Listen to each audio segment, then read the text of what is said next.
this Finch.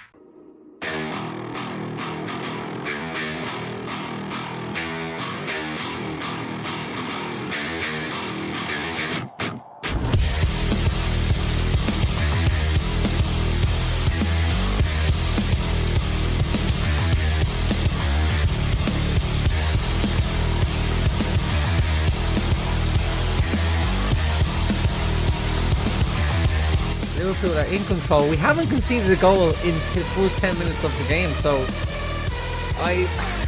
some people would be remiss to say it, but I think coming up to the 10-minute mark and Liverpool haven't conceded a goal, this game is locked in. This game is locked in, guys.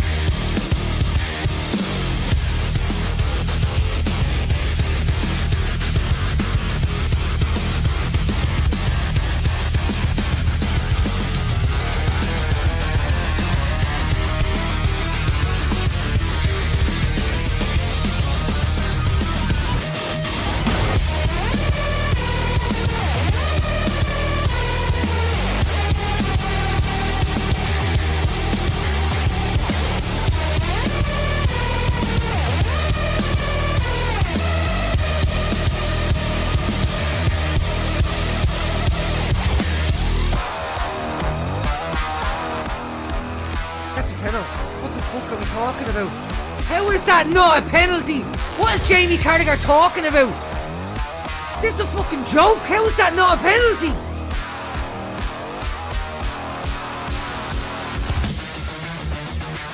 Jamie Carragher's a moron. You know that he's a treacherous moron. He is really treacherous. That's what he is. He'll say anything to you.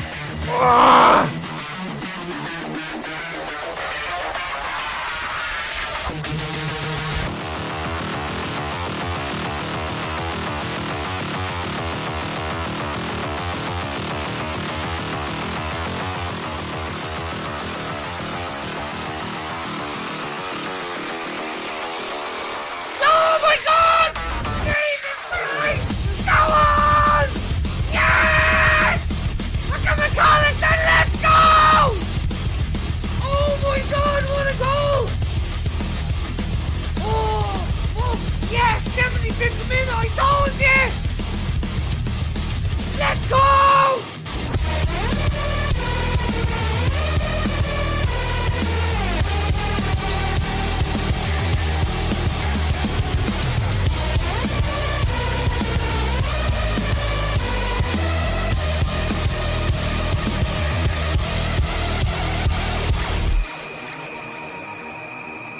Diaby turns everybody in the middle of the park. Villa have someone in the middle. He gets the touch. He's at the lobbing Alisson. He's accidentally lobbed Alisson. He didn't mean it. He was supposed to take a touch and he's completely lobbed Alisson from outside the box. Alisson is on his knees. I don't fucking believe it. Tom Hanks is fucking loving it. Fuck off, Tom Hanks. Look out here. Show me Tom Hanks. It's 3-all.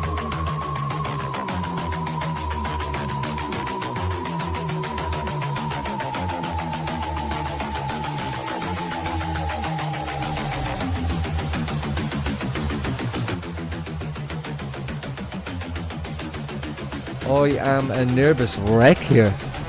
I've been talking a lot of shit in a lot of comment sections. Woo! Tell you, if we don't win today, I'm gonna look like a bit of an asshole.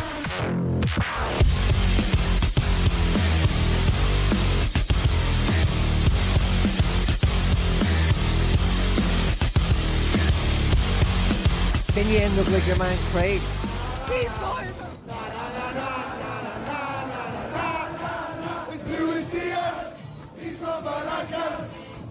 He plays for Liverpool. He came from Porto. In case you score, score. He's from Maracas.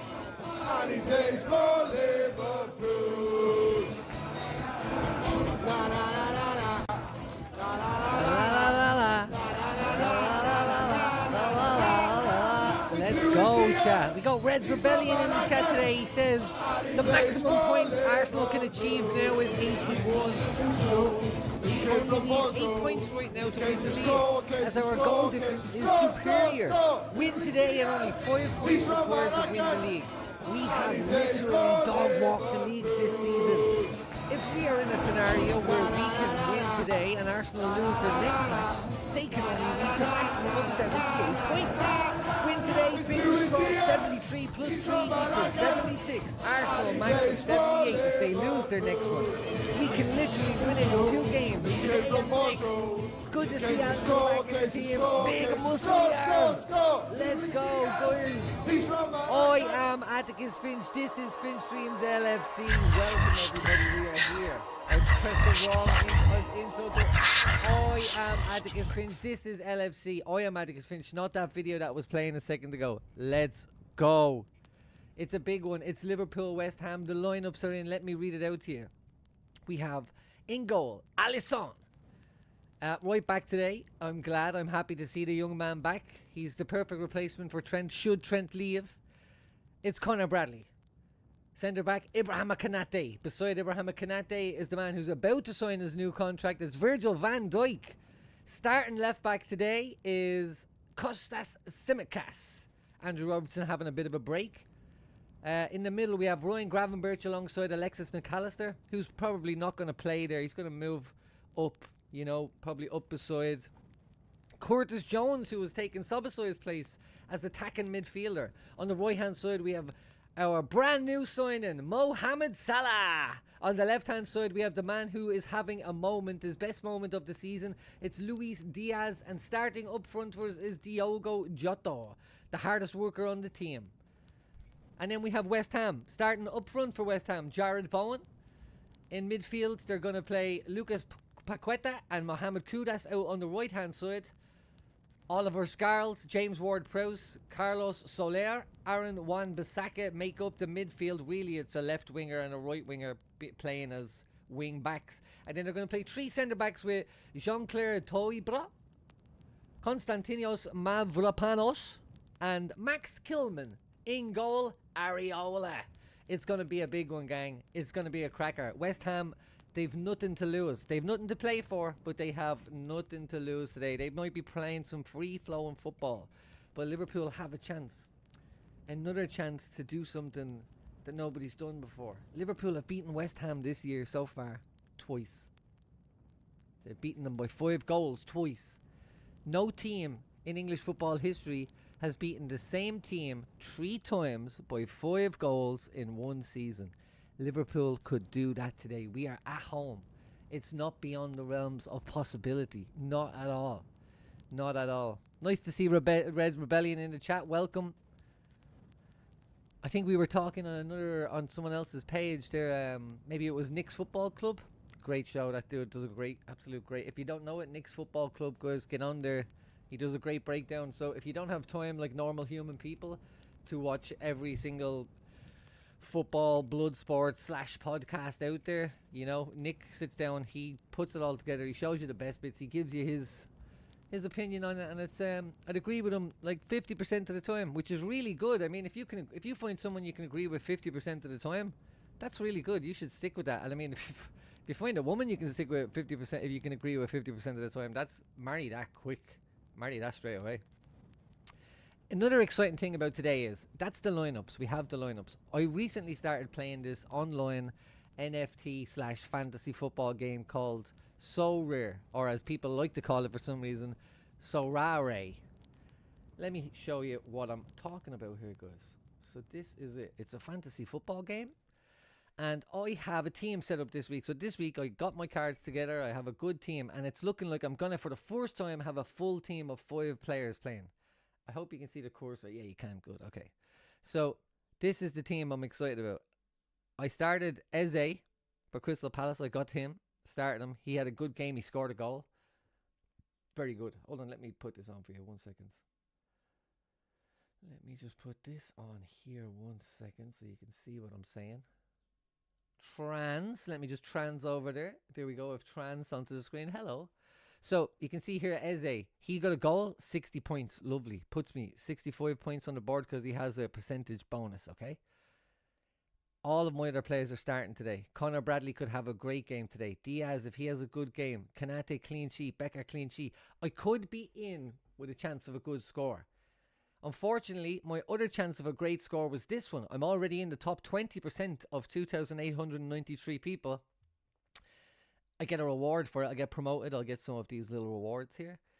But Aaron Ramsdale conceded 3 goals and still got 89 points, chat. Because he saved 2 penalties. So I thought, hey, this is going to be a big one. But then Andrew Robertson didn't start today, so that's not great for me. So this team's probably going to die of deaths. Unless Diogo Jota gets like a hat-trick or something, you know. And then this team is just kind of made up of players that I had left over. Like I knew that Remy Matthews wouldn't start today. But Tsimikas is going to start today. Nunez won't. I should probably change that. I can't change this now. There's no substitutes in the pro mode. But yeah, so we're looking at this here though today. This is what we're excited about. This team here: Alisson, Ibrahim Kanate, Diaz, and Bradley. I mean, these two could get me some serious points if things go well today. Diaz and Bradley. And have a look at these, just in case you're wondering what these are. These are like little NFTs that you get. Lovely little cards. They've got. Look, I was the one who minted that. On April Fool's Day, I bought that. I hope he doesn't make a fool out of me. Do you know what I mean? Chat, you get what I'm saying. But it's really cool. So you buy up your cards, you build your team. You can sell them again if they're worth more. You know, like he has a few good weeks, his value's going to go up. I'll show you what I mean. This is his score over the last few weeks here. And then if I drag this down, you can see, look, I bought him for like, this one's going for €22. Now that's a special edition card. You see, it's animated, so you can see the animation. It's really cool. Look, that's quite nice. That's quite nice. And look, Pele. That was obtained by Pele. Wow. But he has it up for sale straight away, so he's obviously bought it for cheaper than that. There are definitely bots on here that are buying and selling at a crazy rate. You know, it's because you can buy and sell with the crypto stuff. But I don't do anything with the crypto stuff. I just put an amount of money into the wallet and then I played with that, and these are the players that I have for the rest of this season now. Red's Rebellion in the chat says, I try and stay away from many content creators. I have unsubbed from so many. I have no time for constant whining, pissing and moaning.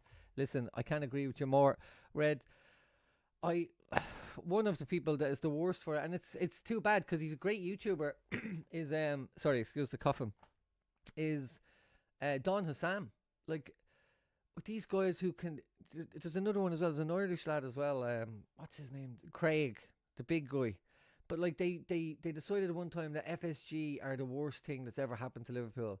And no matter how many trophies we win, how many players we sign, how many of the best managers we get, these guys just, if someone on the pitch makes a slide tackle and gets a red card, these guys are blaming FSG all the time. And I can't listen to it anymore. It's the most low IQ explanation as to why a team isn't doing well on the field is to turn around and say it's because of these 5 guys up in the office who are making all the best deals, who are making us one of the most financially secure clubs on the planet, who are winning us trophies, who are buying us all these players. It's their fault that we didn't win the league. It's just so lazy. It's the laziest kind of analysis. It's absolutely crazy. I hate it. And then the way they've gone about on about Trent as well, the way they've called him a snake and called his family snakes and say that he's betraying the club. People don't realise that guy is like 26 years old and he's been at the club since he's 6 years old. He's been there for 20 years. He does not owe that club anything. He owes that club nothing. And it's the same way as the club doesn't owe anything to the kids who went there when they were 6 and then were let go by the club when they were 10 because they weren't good enough. The club doesn't owe them anything. It's the talent. That's what everybody's here to see. It's the talent. And the talent belongs to Trent. And it's his to go where and do with whatever he wants to. And if he wants to, after spending 20 years working for one place, go and work for a different place, I say thank you for the memories. Corner taken quickly. You'll never see anything like it again. And whatever he decides, I'm happy for the lad. Red's Rebellion says Donna Sam, the clown who wanted Slot out as soon as he was named their coach. Yep. I really wanted Liverpool to sign Emery. I wanted Emery. I think Emery's one of the best coaches around there, and I didn't really know who Slot was, but I said, and you can go back and watch it on the streams and the videos. I've always said, look, whoever they choose, I don't start judging whether a manager should be winning or not, winning trophies or not, until after he's had at least 4 transfer windows to build a team, and then his third season, that's the one. If you're not doing it in your third season after you've absolutely been backed by the club and the fans, and you've built your own team over 4 or 5 transfer windows, well then maybe you can start deciding whether we want that person at the club or not. But this thing of hiring a manager and fans screaming for his head within the same season, it's wild. It's like the reason why you hired a new manager was because you weren't doing well.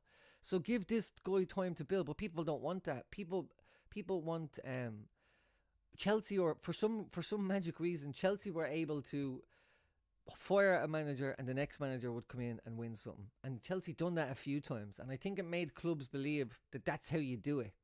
If it's not working, you fire the guy and you bring in a new guy, and he somehow does some jiggery pokery, a bit of hocus pocus, and everything is good and your team starts playing wonderful football. That's not how it works. That is absolutely not how it works. And Klopp didn't win anything for 3 years. Imagine if Klopp was treated the way that managers are treated now. It's crazy. So, Don Hassan definitely called for him out. In fairness, though, the only defence I'll give to Don Hassan on that one, just on that one count alone, is that none of us really knew who he was. We've all been proven wrong. Everybody was like, who is this guy? Obviously, we've all been proven wrong now. He does owe a lot of the win to Jurgen Klopp. This is Jurgen Klopp's team. And a lot of the time, you'll notice this season, when things haven't worked out, we have kind of resorted to the rock and roll Jurgen Klopp, all or nothing, to, get the ball across the line. So it's kind of a mix of both, but there's no way you could say that anybody could have come in and won the league with this team. That wouldn't be true either. So I'm not trying to take away from what Slot's done. But this summer is going to be exciting. We have Van Dijk locked in. We have Salah locked in. We're going to have to buy replacements for those two before the season starts. Bring them in. Let them have a whole season of just learning from these guys, Maybe Mickey van der Ven from Spurs, we could bring him in if we can figure out a way to stop him getting injured so much. He'd be a great one to come in as an underling to Van Dijk, because it's probably going to be next summer that we sell Van Dijk and Salah, right? I don't think that I wouldn't imagine they're gonna see out the 2 years, because then we'll just be back in this situation where the fans are all saying, "Oh, how come we're not making money? Why aren't these billionaires selling all our players for money?" That was another funny thing that was happening about Trent when Trent is leaving, that people started crying that our billionaire owners weren't completely selling out our club to get a quick buck from selling the player, and were willing to lose millions of euro to win a trophy. That's brilliant for us. That's great that we have owners like that. That's what we should be. That's what every club should want. An owner who's willing to lose 100 million quid in order to win a trophy. What more can you ask for?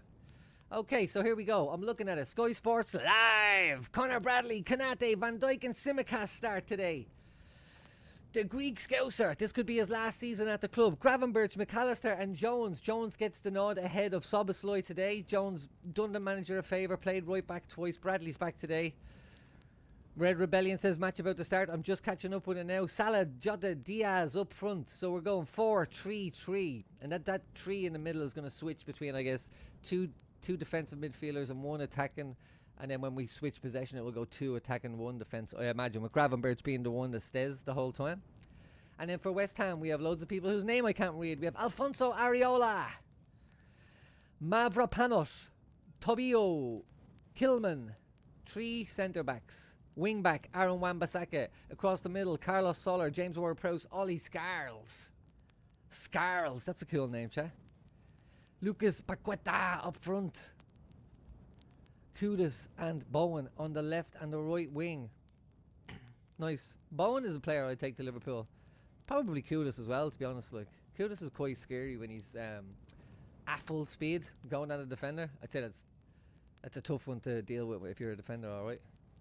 We'll see how Conor Bradley does with him today.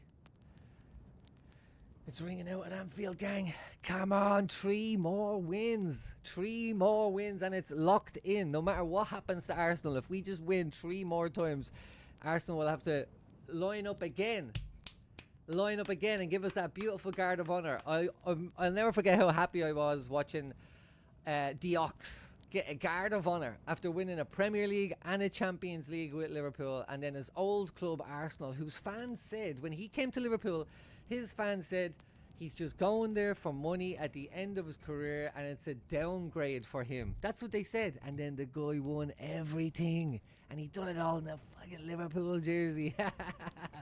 Beautiful. We're going to have some silence here for the 97. I see the black armbands on for everybody today. The boys are shoulder to shoulder. You'll never walk alone is ringing out. It is special, you know. It is special. Trent is right.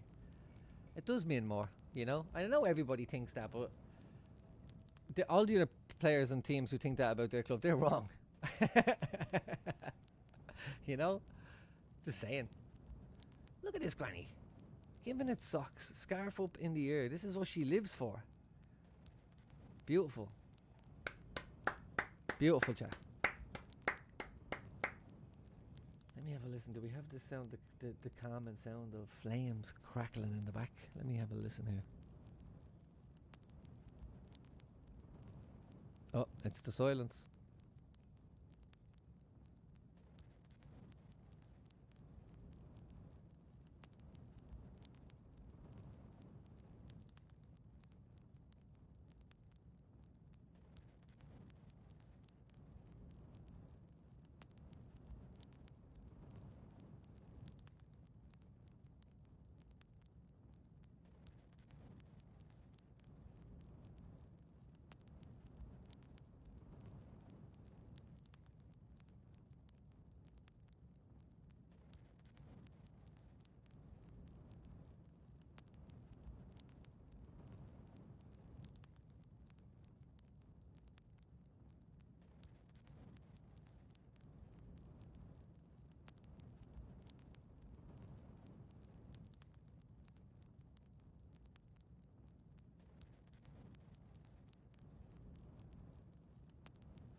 Not a fucking pin dropped in that place, guys. Did you hear that? No, you didn't. That was fucking total respect. I fucking love Anfield, man. I love Anfield. Ash is over there live today, so he won't be in the chat with us. He was over there respecting that minute's silence. He was hoping maybe that this season Liverpool could win it so early he'd be in Anfield for the beating West Ham to lift the trophy. One thing I really hope is that I hope Liverpool are on the pitch winning a match to win the league. I was kind of devastated the last time that we just watched Man City lose, and that's how we won the league. I would love us to be on the pitch and win the league like a cup final, like as if it's a cup final, you know. Here we go. Let me get the timer set up. It's been 10,000 seconds, 10,016 minutes since we lost to Fulham, guys, and that's going to be reset right now. We buffed this up to 20 seconds so I can sync everything up. Here we go. West Ham kick off. It's a ball over the top up towards Bradley. They're going to test him out early, it looks like. Come on, get the timer up. Come on, Sky Sports. Where's the timer? Give me the timer. Come on. 13, 14, 15. Everybody get synced up in the chat. 17, 18, 19, 20. The match has officially begun. The timer is ticking. It's Liverpool 0, West Ham 0. It's Anfield. 25 seconds gone. Let's go. 3 more wins to win the league. 3 more wins to win the league. No COVID, no excuses, no anything. Just total domination. Just total domination, guys. Let's fucking go. Okay. Let's fucking lower the hype train down. It's oh, McAllister had a chance to play in Curtis, but just plays it a bit too wide. It's West Ham with Kudos down the left-hand side. Good ball through to Bowen.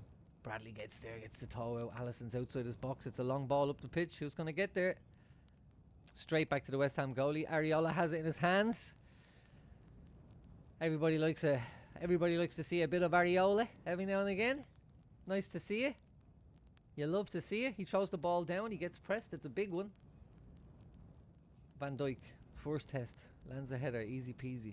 Easy peasy. Red Rebellion. You'll never walk alone. That was beautiful. That's minute silence. That was the most silenty silence that I've ever not heard.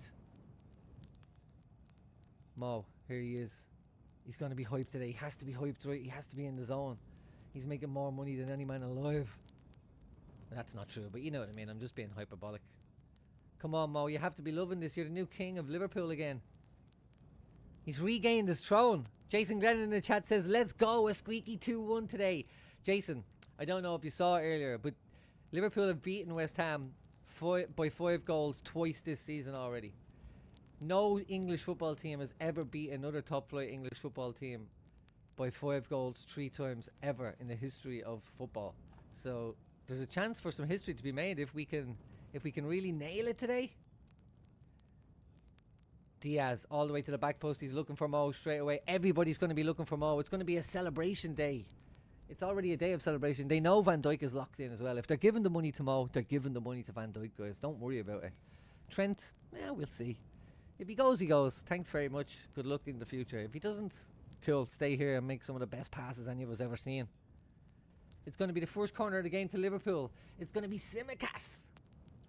The Greek scouts are stepping up for the corner. Virgil van Dijk and Kanate are huddled together. They're squished up. Squished up so only one of them can be marked. Van Dijk is free. It goes in. It's out. It's landed on Curtis's knee. Goes back a little dinker. It's going to fall to Mo. Oh, it goes behind him. Unlucky Mo. Back out to Curtis. Mo is called offside. Jason Glennon says, okay, I'll sign up for 5-0 then.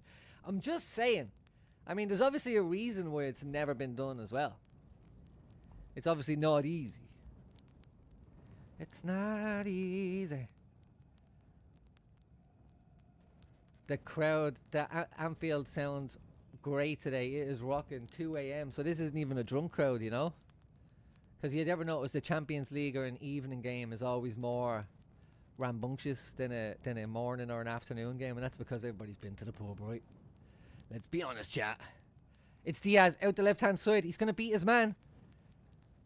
It's tight. He's 1v1. He spins him. He turns. It's going to be McAllister to pick up. Oh, no, it's Jota. He can't keep control. Wan-Bissaka. Ex-Man United starlet. Wan-Bissaka. Virg stands on his heel. Apologises immediately. You like to see that. Score update. Wolves 1-0 against Spurs already. Ait Nauri. 2 minutes in. It's Wolves 1, Spurs 0. Ange. Baby, what has Ange got left to win here? What's this? Which cup left can he win? Is he still in the Europa League? Let me know, chat. He did promise he promised the cup this year, right? That's big promise. I remember at Klopp's press conference he said, maybe in 3 years if I haven't won anything, we'll start asking questions. And then he won it. Then he won the Champions League. But for some reason, Postecoglou said at the start of this season, oh, I always win a trophy in my second season. That's a brave thing to say, because he's putting the noose around his own neck. Like, it's an easy job for Daniel. Like, Daniel Levy just puts his hands up and said, well, you're the one, you said it. You the one who said what happened. So, you know, unlucky. West Ham fans, the Tottenham fans as well, so jealous of... That's a handball and a yellow card from Jared Bowen. He literally reached out while lying on the ground. Liverpool get the advantage. It's gone out to the left-hand side for Diaz. He has space on his right-hand side. Tsimikas is in there with him. He's pushed into the box. He's gone for the shot. It gets down. Areola with the save down to his left-hand side. It was actually kind of central. Van Dijk does well. Shoves Bowen off the ball. Van Dijk v Bowen in a physical is not even a contest. But Bowen is a crafty lad. He's a crafty fellow. Oof, unlucky there for Diaz. Powerful push into the box. Push past 2.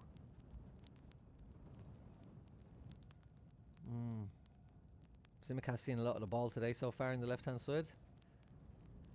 So do we think we get a new left-back and keep Robertson for next season as well? And like slowly feed the new left-back in? Or do we... Does Robbo go back to does Robbo go up to Celtic or somewhere or Saudi Arabia and we play Tsimikas, get a new starting left back and keep Tsimikas What I'm saying is Tsimikas good enough to be the starting left back for Liverpool?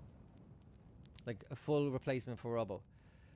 I feel Bradley definitely is for Trent, definitely in terms of defending anyway. But his energy and his ability to move up and down the wing is quite good. But is Tsimikas a replacement for Robbo? He's never been able to really get ahead of him over the years. So do we just need to buy a brand new starting left back?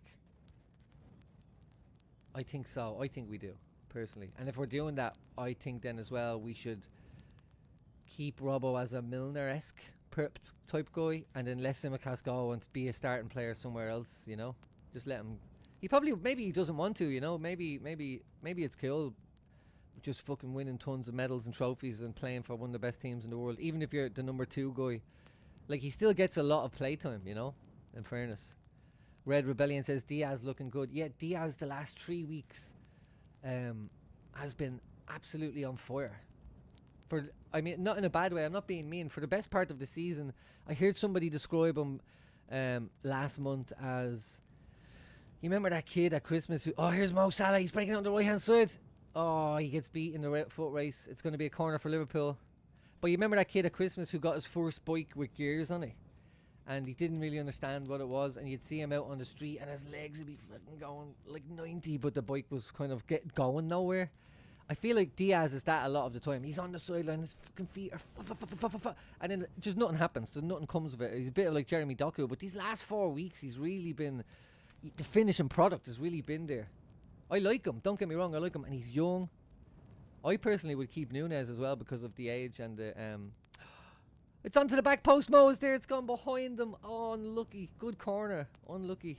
West Ham keep it in play here. It's going to be Scarles playing out from the back. But yeah, I as well, personally, I would keep Nunez just because of the potential. You can't keep missing that many chances. Statistically, you just can't. It's like he keeps landing black all the time, you know? Black, over and over again. The laws of the universe, right, suggest that means eventually he has to have a time when he's just hitting red. Like Mo Salah this season. Mo Salah has just absorbed everybody else's goals this season and said, look, I'm going to absorb all of the goals, so you guys are going to have to miss a lot so I can score a lot. Maybe it's something like that, you know? Maybe the universe equals energy out that way or something. But he can't possibly miss that many chances again in another season. It's just not possible, chat. But I guess if all the rumours about Isaac are true, well then, somebody's got to go. You know? Somebody's got to go. I think Chiesa's just... What's the story with Chiesa? Like, is he gone? Just... How long did we buy him for? What's the contract deal there? But, I personally would... I know people don't like when I say this, but I personally would let Jota go. I think Nunez has more to offer Liverpool in the future than Jota. I'm sorry, chat. I know everybody loves Jota. I like him too. So do I. But those games against PSG, yeah, he like never even threatened. It's the lack of pace and stuff. I don't know. Look, he was coming back from injury. Maybe I'm being harsh on him. And like, as well, I definitely get like too attached to these players and don't really want to see any of them go. So it's horrible to pick any of them. But if I had to pick one, I think, I guess if you're bringing in Isaac, he is kind of a Nunez type player, you know? Explosive, pace, just, you know, pure striker. Whereas Jota is kind of, he can be a in between the lines, false nine, touch and go with super high press all the time. He has that as well. His work rate is unbelievable. But his injuries, though, it's tough. It's tough. I wouldn't like to be Michael Edwards over ever making these decisions, you know? It must be rough if you have to go to somebody like, say, Curtis Jones, and you say, it's just not working out, kid. It must be heartbreaking, man. And at the same time, it must be rough when a player comes to you that you worked really hard to help and stuff, and they say, look, I'm going to leave. It must... We all think it's super easy sitting out here on Twitter going, oh, blah, blah, you should do this and you should do that. But I'm sure it is. I'm sure it is actually an emotional toll to the whole behind the scenes of the game as well. Anyway, Red in the chat says, I'd be happy to keep Diaz. Him and Gakpo are happy to share minutes. I think we need a deadly number 9. I agree with that. And it has been made clear that we've some serious discussions with Newcastle. Yes, Personally, I think, right. Right, I'm not going to stand here and say Isak is going to be a flop or he's shite or whatever, but he is kind of in a Nunez mold of if you build the team around him, you know, if you build it, the goals will come, so to speak. I think if Diaz went to Newcastle, he could score as many goals as Isak does at Newcastle. But I do think that Isak would be better at Liverpool than Darwin has been, you know. I think Darwin was good enough when Kloppo was there. He brought the chaos. Kloppo loved it. That was part of the plan. But I don't think Slot is that kind of guy. I don't think he wants that much chaos. Maybe if we need it in the last 10 minutes, but I don't think he appreciates it as much as Klopp did, or as I do. I love it. I get excited when I see Darwin come on. You never know what's going to happen. Never forget his debut, gang. On his debut, he looked the ref in the eyes, and then he turned around and he loafed the person, and then he turned back to the ref and he looked him in the eyes and went, "Huh? Huh? What? Red card? What?" That's some old school shit, you know? And I do like when football is exciting. I like when it's a risk. Anyway, look, back to the match. It's 12 minutes, 35 seconds gone. Liverpool 0, West Ham 0. Liverpool have had majority of the possession here. And we have it now again with McAllister out on the left-hand side, wins a throw-in. Gravenberch does well. Lapaqueta takes out the referee. It's a beautiful move. It's like something you see in the WWF. He just came up from under the canvas, you know? Just took the ref out. Now nobody can count the goal because the referee is unconscious. That's great. Do you know, I was watching YouTube yesterday and somebody put, I don't know if it's the official WWE YouTube channel, but they're doing replays of like Royal Rumble and SummerSlam 1990, and I was watching the Ultimate Warrior versus Hulk Hogan. Oh, it's a beautiful ball over the top into McAllister, who's in the box, gives it to Diaz. Diaz gonna go back post. It's Jota. It's falling out to Bradley. Bradley takes the shot and it's gone barely wide of the left hand side. I think Bradley tried to catch it with the outside of his right boot here. Good effort all round. Diaz aiming for Mo again. Oh, unlucky Bradley. Let's have a look. Yeah, outside of the boot. No, he just put the laces through it. Oh, and it's much closer than I thought. Wow. The Sorare could have been doing good there. Let's have a quick little flick over to Sorare real quick. Oh no, it's going to be a corner. What am I doing? What am I doing? It's going to be a corner. It's McAllister. It's 14 minutes gone. Hands up in the air like it means something. It comes in. It's a good one. It's cleared away. It's going to come to a red shirt. Gravenberch. All the way back to Bradley, who's the sole defender right now. Curtis finds himself out on the right hand side with Mo. He's going to go for a 1-2. Nope, he dummies. He goes for the shot. Straight into the hands of Areola. As always, great to see a bit of Areola. If I've said it once, I'll say it a million times. You love to see it. You just love to see it, yeah. Oh, this is it, the pressure. West Ham tried to play out from the back. Liverpool win it out here on the right hand side. It's Gravenberch to Mo. It's the $1 million man, the king of Liverpool. Goes back. It's a 1-2 between Gravenberch and Mo, but Gravenberch just can't nail the return pass. He puts it a yard ahead of Mo. Gives the defender time to come in and clean up there. But again, the press, they forced the error from West Ham. It's a poor clearance straight back to Liverpool. The possession stats, action areas, 37% around the West Ham box, 47% in the centre, and 16% in the Liverpool area. Most of that's been Liverpool on the ball as well. Like even in their own area, you know. Oh, Jota nearly gets caught there. Tries to dink it over the top for Diaz. It's not going to work. West Ham getting caught inside here. It's a double press between Curtis and McAllister, and they win it. They win the throw-in. Taken quickly. Jota. Gravenberch, who's been good so far. That's not good though. Why did I fucking say anything, chat? Why did I open my fucking mouth? Res Rebellion says, we are not going to miss Trent with Bradley, who's been waiting to take his spot for a while. Dude, personally, I say we give Trent his dream. And say, look, do you want to be midfield? You want to play midfield? You're gonna have to win your place there. You're going to have to start off as second choice midfielder. And Bradley can start off. And you can stay here. And maybe you'll win a Ballon d'Or as a midfielder for Liverpool. if you feel like you're not going to win one as a right back. If that's what you want. I mean, looking at Real Madrid, ain't nobody off Real Madrid going to be winning no Ballon d'Ors this year. Doesn't look like, huh? 0 trophies, Madrid. Salah. Oh, Salah with the touch. Oh, Mo's cutting into the box. It's Mo on the left-hand side. It's Mo Salah. Oh, Lord.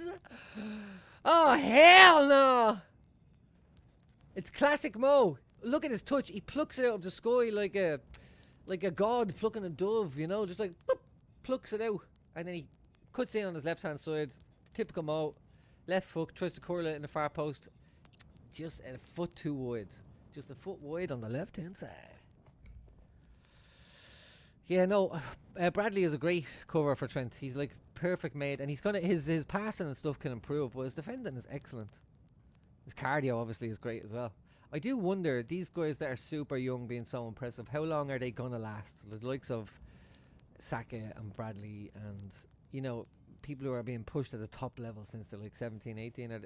Because Rooney was, you know, he was smashed up. You know, look at Ronaldo, look at Rooney. Although Ronaldo was kind of young as well, wasn't he? I don't know. Oh, it's a great ball all the way across. It's, yes! It's fucking Diaz! Come on! Let's fucking go, chat! Let's go! It's 17 minutes gone. It's 1-0 Liverpool. Luis Diaz, Reds. We were just talking about it. He's been great the last 4 weeks. Here we go. Here we go. Yes. Allison with the pass out to the right hand side. Kanate. It's easy peasy. It's all the way up to Mo again with the involvement. Mo Salah rolls his man. He's so fucking good. It's an assist for Mo Salah. It's wonderful. It's Diaz on the left-hand side. Mo Salah, take a fucking bow, mate. Would you like a contract? Oh, no, it's okay. You just fucking signed one. Come on. Yes. Come on. Yes, chat. Yes, smash that fucking like button if you love seeing Liverpool scoring goals at Anfield. Come on. Let's score 97 goals. Let's have you. Where are you? 18 minutes gone. Mo Salah has racked up another assist. Diaz is racking up goals. It's all coming together. Is this Diaz playing out of his skin because he wants that Barcelona move? That's the big question. Could Diaz Barcelona move fund Isaac coming to Liverpool? And if so, would you support the move? Big questions in the summer. Liverpool break again. It's Jota out to the left hand side. The Simicast. Diaz on the ball. Blood pumping. He's just pushed offside a little bit. He's just pushed offside. He's rock hard and raring to go, the lad. Yes, it's 1-0. Can we do it now? Can we do it? Can we become the first team to ever beat the same team 3 times by 5 goals? Is it possible? I mean, I'm not getting carried away. I don't mean to be rude or anything, but is it possible though? That's all I'm saying. It's only 4 now. Mo pressing out on the right hand side. Gravenberch has been great today as well. He's really been breaking everything up against West Ham. They haven't been able to find any space at all in the middle.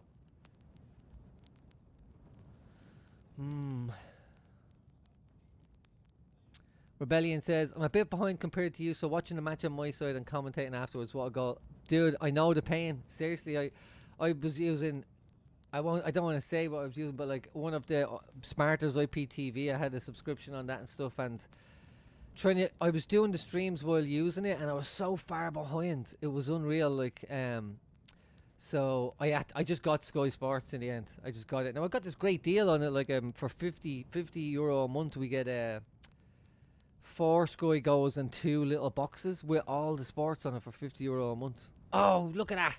This is what I love about this community, Red Rebellion. I should update the score. It is 1-0. Liverpool are winning. Thank you, my man. Thank you. What a legend. You know what? Boom. Boom. Reds Rebellion. You are now a moderator, my man. Oh! Shit! West Ham hit the crossbar while I'm messing around making... I'm making you I'm sitting here making Red fucking a member, and West Ham are hitting the crossbar. Now Liverpool are breaking. It's going to be Jota. He's in the middle of the field. It's Mo breaking through the middle. Jota goes out wide, slows it down, beautiful. It's Bradley and Salah out on the right hand side. Reds Rebellion, you're a moderator now, buddy. We got away with that one. I got away with that one. I wasn't even watching. Woo, that was close. Right, let's slow this down. That was a bit of a we got a bit of a scare there. So let's take this one down. Slow it down, lads. That's it. You know what I've been playing a lot of recently as well, chat. This is, here we go. Curtis Mo, you're gonna go to 1-2. He chooses not to. I've been playing a PC soccer game called Football Life 25. It's like modded PES 2021. It's the best football game I ever played. It's all fully manual. It's slow as hell. You know, the players' feet are actually stuck in the ground, so they can't just twirl around and do tricks and stuff. It's amazing. If you have a PC, it's free as well. Football Live 25. If you have a PC, Google it on YouTube. Watch how to install it. It's well worth it. It's brilliant. If you want to play a football simulation game as opposed to just a football game, like FIFA's mad trash, you know what I mean? People doing twirls and flips and stuff like it's the Olympics. It's Bradley. He's in the box. He wins a corner. Okay, here we go. Here we go. Who do I need? We need, let's have a quick so rare flick. We need Kanate. Diaz is at the score. We need Kanate or Bradley to do something magic here. Guys, we have a real chance of winning a game of... Oh, I'm excited. Diaz is my captain as well. Oh, yes. Oh, I'm excited. Here we go. That's what it is in the green screen on the chair today, is my 5-a-side fantasy football team. Just in case you're wondering. Okay. Oh, Mo with the beautiful touch. I didn't think he was going to get to the ball. He finds himself in loads of space. He's going to go to the back post, but there's nobody there. He puts too much mustard on it. He's laughing. He's excited. He's laughing. What do you think it feels like to get like fucking £400,000 a week or whatever? Like, do you think it feels shit looking at it and £200,000 of it is gone to the tax man every week? Or do you think that even feels deadly, that you're putting that much money into your economy, into everything? Like Mo Salah puts more money into the economy of Liverpool every week than like thousands of Liverpoolians combined. That's pretty crazy, right? Like, he's the best immigrant of all time. All these dudes. Professional footballers are like the best immigrants ever. The amount of tax they pay is fucking crazy. And then I guess in Saudi Arabia now you're not paying any tax, so they're like the worst immigrants ever. Just coming over and taking everybody's... taking all the money and not putting it back into the economy. No way. I never thought of it like that. Ronaldo. You sponger. Here we go. It's Bradley. He's been looking calm and collected. Ipswich are 1-0. Oh, Ipswich are 1-0 up against Chelsea away from home. Oh my god. That's a big surprise. That's not going to be so good for my other so rare team. Let's have a look at that. We'll have a look at halftime. Shouldn't be messing around with my phone. Oh. Cleared away by West Ham. It's going to fall to Bradley, who's seen a lot of the ball today, and he's done well. Oh, Gravenberch does the Gravenberch roll. He's got 3 players. Oh, he goes for the shot. Cheeky. Curtis does well. Controls the ball just on the edge of the box. Retains possession. Curtis, Simicas. Who's running? Nobody. That's it. Just hold on to it, Curtis. Don't try and don't let them force you into doing something. Van Dijk's looking for the next man to come back. Nobody does, so he goes to Alisson. Alisson. Mohamed Salah. Goal involvements in a 38-game season. Mohamed Salah, 45. The closest before that is 44. Mohamed Salah is the new highest recorder of goals and assists in a single season. It's Jota outside the box, tries to play it to Diaz on the back post. It doesn't work out. West Ham are under pressure. Mo gives a little push. The ref's going to say it's a free kick. Mo apologises. It's all very courteous today. Very courteous. Cordial. Very cordial. It's very cordial today out there.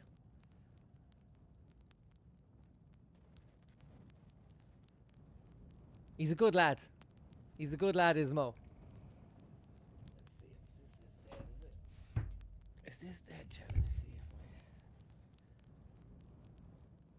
No, it's not dead at all. Let me get this up here so I can double check that other thing while we're watching. My wife got me this beautiful iPad Pro 13. Oh my god. It's so good, chat. It's such a beautiful machine. And I'm not like a big Mac guy. But I mean, when it comes to mobile stuff, Apple is just beautiful. Let's have a look. Sorare. Not even installed. No way. Gravenberg's just like a UFC eye poke somebody. Just whipping around with the back of the hand. Boop. Right in the eyeball. Ref, give him 5 minutes. You give him 5 minutes to recover, ref. Did anybody see the UFC last night? Volkanovski. Oh my god. What an absolute legend. It's not very often that somebody actually... Because he was fighting against... He's like the old guard and he's fighting against this new, you know, super powerful fucking up-and-comer guy. And they were fighting for a vacant title. But what a performance. Brilliant fight if you're into it. I understand some people don't like UFC. It is pretty rough, but it's fighting, you know. You know, the idea of there trying to be some sort of fighting tournament that isn't kind of brutal and rough is... That's not fighting then, you know. But anyway, it's amazing. If you do like it, last night was a good night. Paddy Pimlet absolutely smashed it. Oh, it's Diaz out on the left hand side. He's in the box. He catches on the volley. He goes all the way across. It's gonna fall. It's McAllister battling on the 6-yard line. Oh, West Ham just get it out of there anyway, anyhow. They got rid just about. Jesus.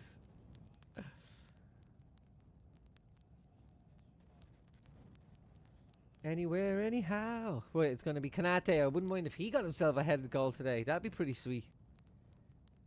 Mo Salah out on the left-hand side, looking for the pass inside the Jota. Gets cut out. Like, he's looking for a super delicate pass there. Has to be perfect. But he is Mo Salah, so... You can't blame him for thinking that he can do that, you know? Let's not fool ourselves. Google Authenticator app. Like, two-factor authentication, yeah, it's a bit of a pain in the hole, but it is really good, right? We all agree on that, chat, right? Like, it is a pain in the hole when it says, please authenticate with your Google Authenticator app, and you have to take your phone out and do the thing. But then, like, never getting hacked, that's the shit. You know, that's how I feel, anyway. Let's have a look at rivals here. How are we doing? Okay, in the Liverpool game, I'm winning by 133 points. I'll take that all day.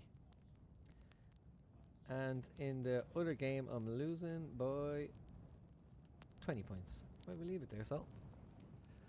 Mo Salah gives it to Curtis Jones, who's been solid, back in his normal position this week. That right back experiment is done. We don't need to see that again. We know we don't need that. That's not something that we need at Liverpool. Curtis Jones at right back. Fair play to him, you know. Even Sloth, fair play trying something different, but nah. Nah, should have just played Gomez. Diaz tries to go 1-2 with Simicast around the back. It doesn't work this time. Oh, West Ham nearly got caught playing out from the back again. What is the obsession with playing out from the back with these teams, man? Like, I get it if it's like West Ham versus Fulham or something, but West Ham are getting close to the Liverpool box here. It's Van Dijk gives away a free kick. The ref says Van Dijk says he got the ball. But I don't think you can put your leg through another player's legs, even if you get the ball, right? That's a foul. Just the act of sticking your leg through another player's legs to get to the ball is a foul, right? I'm pretty sure. Maybe not, but I am pretty sure. It's a free kick in a dangerous area. It's gonna be a free kick in a dangerous area. Jared Bowen is standing over it. It's a bit far out for a shot, I think. It's a bit far out for a shot. Oh no, who's this? Look, it's Ward-Prowse. What am I saying? It's the greatest free kick taker in Premier League history, right? I think, like, percentage-wise, with free kicks taken and free kicks scored, I think he's like first or second in Premier League history. Here we go. This is dangerous. This could do us good. It's gone to the back post. It's Van Dijk making up for the mistake. Clears it away. And it's offside anyway. Let's go. Let's go. Van Dijk, big ball up over the top for Salah, who's already running. He's going to get onto this. It's Mo Salah versus 4 West Ham players out on the right-hand side. What's he going to do? He beats one. He plays a short pass for Curtis, but Curtis isn't going to be in the same place as the ball at the same time as the ball, unfortunately. So he's not going to get onto it. West Ham starting to get a little bit more possession now. Bit more belief. They're starting to get a bit more belief. Need this Liverpool crowd to get up and at them. Up and at them. Let me do a quick sound check. It'd be devastating if the sound had been off all this time. Nah, it's all good. We're good, chat. 31 minutes and 32 minutes gone. It's Liverpool 1, West Ham 0. Liverpool will also be shooting into the cop end for the second half. It's going to be Mo out on the left-hand side. He gets a lucky bounce here. It's always been part of the way he plays, so that when that bounce, when the... Oh, it's Mo! Mo with the dink into the back for fucking McAllister. Nobody saw it coming. It's a beautiful run in from McAllister. Nobody is looking except for Mo, and he plays the most beautiful little pass. It's a cracking pass, but McAllister tries to take the shot. McAllister starts running now. Look, nobody's looking. Mo knows exactly where he's going to be. In that instance, McAllister did arrive in the same place at the same time as the ball. Unfortunately, the goalkeeper also knew where that was going to be, and he was able to perform the same feat. The ball's played from Mo out to Bradley. Bradley has support from Curtis, who literally just takes it off him. It's gone back to Bradley. It's Salah. Liverpool are overloaded on the right-hand side right now. They have 4 players out on the right-hand side. And Curtis flips it back to the left-hand side, and it's going to drop for Jota, but he's too small for the header.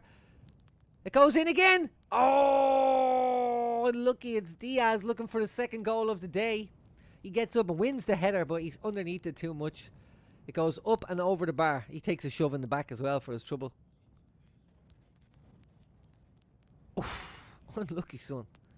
Unlucky. West End goes.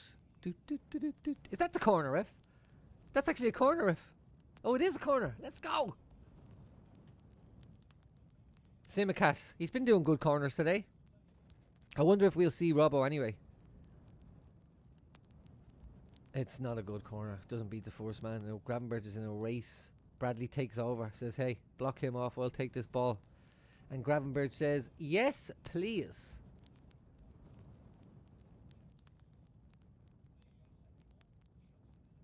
Chelsea 0, Ipswich 2, guys. Ben Johnson has scored his second goal against Chelsea today. That's not good for my fantasy football. Not good at all. Not at all, chat.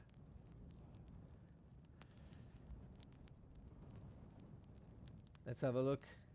Oh, I'm losing it big time. Big time.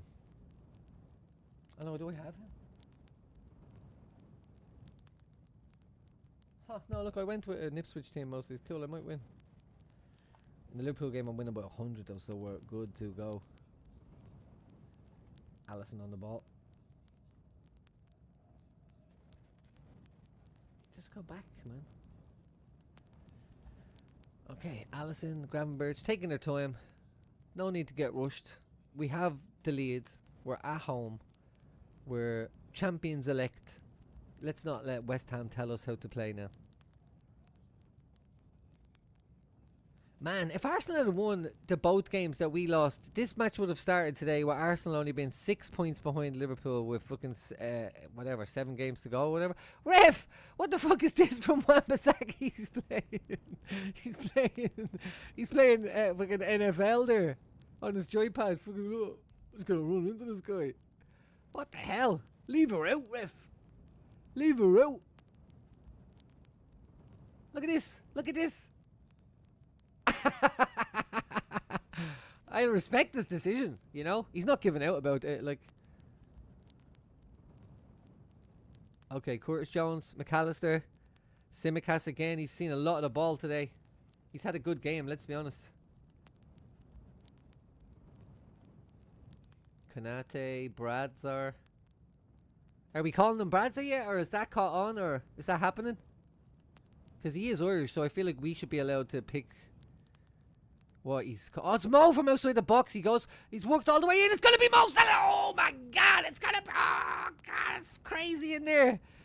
It's a little 1-2 between Mo Salah and McAllister. Mo ends up just heading towards the 6-yard line with the ball at his feet, but there's too much commotion going on. He can't get it under control. It would be a beautiful day for him to score today. It's been a very enjoyable half. Liverpool have been great. West Ham aren't shy, but they're not. They've had the one off the crossbar, but to be honest, I wasn't really paying attention when it happened, so I didn't get the emotion of the moment. Verge lets the ball bounce off him. Works out. Goes out to Bradley, who's having a great game as well. Tsimikas and Bradley today, top notch. Haven't put a foot wrong so far. Chat. Tsimikas out on the left hand side. Tsimikas to Diaz. Gravenberch real fulcrum today. Real fulcrum down there in the defensive midfield position. 1-2 for Mo with Bradzer. Mo keeps the ball. He's in the box. It's going to fall to Bradley, who cuts it. Oh! Bradley does the right thing. Puts it in low along towards the 6-yard box, but no red shirt in sight. Bowen, deep inside his own half. Looking to get anything, you know? He's deep in the scraps. Just looking to get touched. I mean, looking for a touch. West Ham putting themselves under pressure. Forced errors, I think you'd call these. Constant pressure from Liverpool. Space on the left hand side now. Good bit of space for West Ham. First time in a while. What are they going to do with it here? It's a 1-2 back into number 10. It's Bowen on the ball. He looks up. He goes. It's going to be a goal. Oh my fucking God. What a save. It's offside. Right. Wow. Right. It was offside. Woo. What a save though. Alisson doesn't know if the ref is going to call it offside. So what a save. He's fucking miles offside. But what a save. Ha. What a save, Ali. Will that be classed as a good save, or is that not? Will that not be classed as a good save? What's the rules? What are the rules there? In the fantasy football, I mean, you know. Yeah, one of my players yesterday had what's his name again in goal? Aaron Ramsdale. I had Aaron Ramsdale in goal, and he conceded 3 goals, but still got like 86 points because he saved 2 penalties. 89 points he got. That's pretty good. That's pretty hot. West Ham inside their own box, being pressed by Jota right now. Played around him easily peasily. They're going for the triangle. Liverpool have pressed them. They got away with it. They've gotten away with it. It's Ward-Prowse in the middle. Lapaqueta plays a beautiful ball out to the left hand side of Jared Bowen. He's 1v2 with Bradley and Kanate, and Bradley says, hold this. Mo flicks it over someone's head and moves on. This could be a beautiful move. Oh, yes, we're going to get a second chance. It is Jota in the middle of the park. Sees Mo out on the right hand side. Mo has Diaz. He has Bradley on the back post now. Bradley somehow has ended up all the way out on the left hand side. He's taken Luis Diaz's place. Luis Diaz is currently looking a little bit tired, I'll be honest with you. I'm just looking at him walking back into possession. I think both teams are happy for half time right now, I'd suggest. I would suggest, mayhap. Curtis, press. Go, go, go. West Ham play it backwards. Tsimikas does well, wins the ball back. It's going to be Van Dijk back to Alisson, maybe. Nope, Curtis. I got to get a new one of these things as well. My mic and stuff has gone all gammy from smacking it when we were winning. McAllister beats his man 1v1. He has 2 options out to his right hand side. He finds a third. It's Bradley moving up the pitch. Bradley goes out to Mo. Bradley makes a quick move in behind. No, doesn't go for it. Nobody follows him. He's going to have to reset there. There's 5 minutes to go in this half. Well, 4 minutes plus whatever they add on for extra time, which I'm assuming will be 1 minute because of the goal. There was nothing else really, was there? Don't think so. Mo, he looks up. He's marked by 2 West Ham players. Surprise, surprise, huh? I mean, even if Mo... Oh, fuck me. Van Dijk holds onto the ball a little bit too long, ends up being body checked. Comes away with possession, but it's a bit sloppy from both teams right there, to be honest. Liverpool are going to get away with it. He's going to win the throw in from... Throws it all the way back to Alisson. But even if Mo... If all Mo does next year is drag 2 players off to the right-hand side every time he moves out there, that's so valuable to Liverpool with the other quality players that we have. It's wonderful. It's magical. I say Liverpool sign Cunha. Cunha and Isaac. Nah, maybe just one or the other, maybe. Kanate gives away a free kick just inside the West Ham half, just beside the centre circle. Possession, 68% Liverpool, 32% West Ham. Shots, 9 for Liverpool, 4 for West Ham. On target, 4 for Liverpool, 2 for West Ham. So, ratio of shots on target, almost the same. Probably better, actually, in fact, for West Ham. And that's how we manipulate stats to make them look good. Kudus, good player. On the ball, outside the box, takes the shot. It's a fucking devastating strike, but it's about 2 feet wide. Not much else going on for West Ham here other than these kind of wanton shots. Wanton. They're left wanton. How are we doing on the fantasy football? Let's have a look while we're watching the replays here. It's Kanate. Van Dijk. Kanate and Van Dijk are just a serious defensive team, man. Like, that's hardcore, man.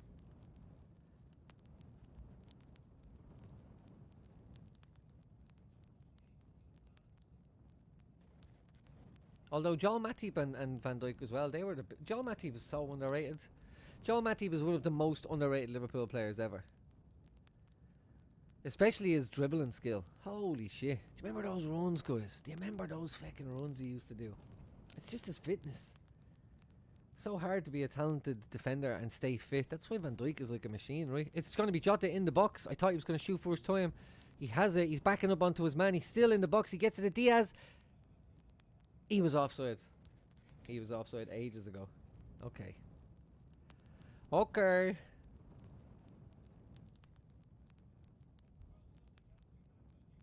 Everybody's waiting to get in for halftime. Later on today, is Newcastle versus Manchester United. Oh, I was so focused on Liverpool, I didn't realise there was a banger on today. Interesting. I wonder if Bruno Fernandes stays at United now that he's been having a good few weeks ever since Roy Keane gave out about him. If Bruno Fernandes leaves United, United will have to make like a serious signing, right? Or there'll be dire straits at the bleeding club if Bruno Fernandes was to leave. But if, like, he must be thinking, this is my last chance here if I'm gonna go. You know, if I'm gonna get the big move to Real or somebody. Or no, could you see Bruno Fernandes playing for Bayern Munich? I could. I think he'd be fucking quality over there. You know? You're probably definitely going to win a trophy quicker at Bayern Munich than you will at Manchester United currently. Although, like, he has won like 2 FA Cups, right? Probably more. So, yeah. Is an FA Cup worth more than a German league? Is that rude? Is saying that, like, is that mean?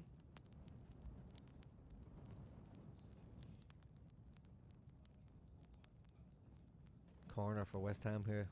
Here we go. There's 1 minute extra time, 15 seconds into it. West Ham's corner is going to come in from Ward-Prowse. It's a good one. Oh, wow. Fuck me. It's found a West Ham player alone floating through the sky.